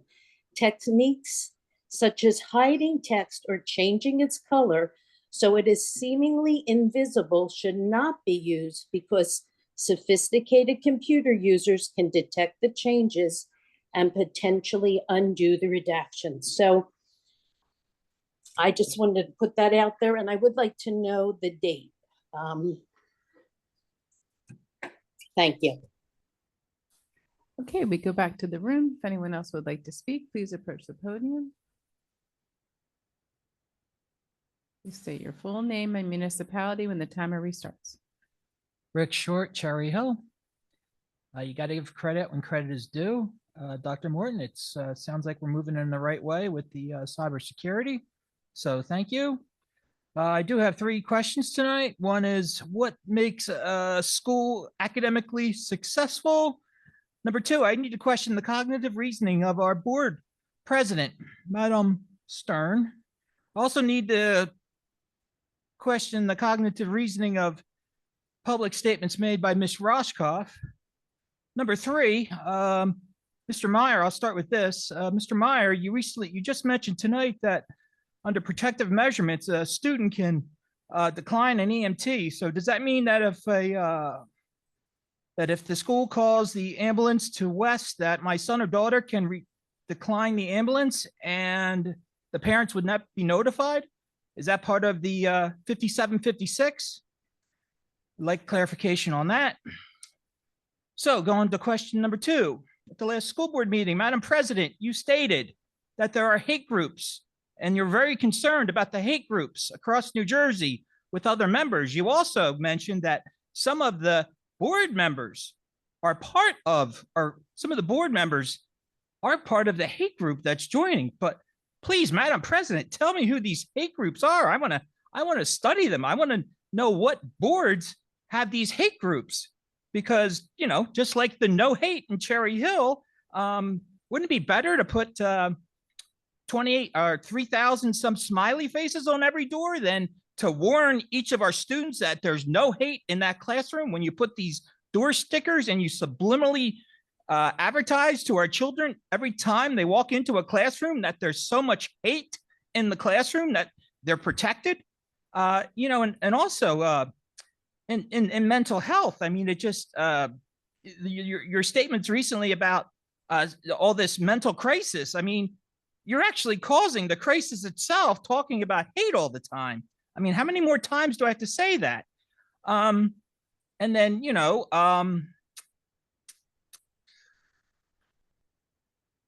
let's talk about schools, successful schools. I've been doing some research in the Camden High School. It's Camden Mastery High School. And they don't seem to have hate problems, and they don't seem to have discipline problems, and they don't seem to have all the same problems we have. So are you creating your own problems from your policies that you're using, that you're doing? Are you creating the mental crisis itself? It's quite bizarre. And again, Dr. Morton cannot answer his own website, askdrmorton.com, and he can't answer any of the questions. Thank you. Go back to the line. The name on the line is Alana Yaris. And if you could please state your full name and municipality. Alana Yaris, Cherry Hill, Chair of the Fair Funding Committee, a division of Zone PTA. This holiday season, the Fair Funding Committee will be doing Thankful Thursdays to thank Trenton and our representatives for what they provided us for this school year in stabilized school aid and what we were able to bring back with that stabilized school aid. Also, this Thursday is our last fair funding meeting of 2024. Based on meetings I've attended and listened to board members for, we'll be discussing district priorities and how the committee can move forward in helping the district to not only get flat funding, but our full share of funding. That meeting is on Zoom so that everyone can still go about their lives and also attend this virtual meeting. The meeting ID is online on social media and there's a passcode as well. And if people could, if they want more information, they can email fairfundingchps@gmail.com. Thank you. Okay, we go back to the room. I don't know that there is anybody left in the room to make a public comment who's not spoken, so I'll go back to the line. And the phone number is 788. If you could please state your full name and municipality. My name is Jeff Podowitz. I live in Cherry Hill, New Jersey. Funding 7073. The parents target class size. Dr. Morton said in the district to reduce class size with all the 4th and 5th graders from a cap of 26 students to 22 would cost $1.9 million. In 1.9 million. In 2018, we received $14.1 million in SFR aid. In 2018, we received in 2021, we received $21.9 million. In 2023, we received $29.5 million. In 2024, we received $36.4 million. With all these increases, all of them, all right, we actually had plenty of money to decrease that 4th and 5th grade classes because we're thinking about the learning loss that these kids had. And they were one of the main people who had it. But you made the choice not to use those funds for that. But 1.9 million, we had enough funds. Okay, so you didn't do it.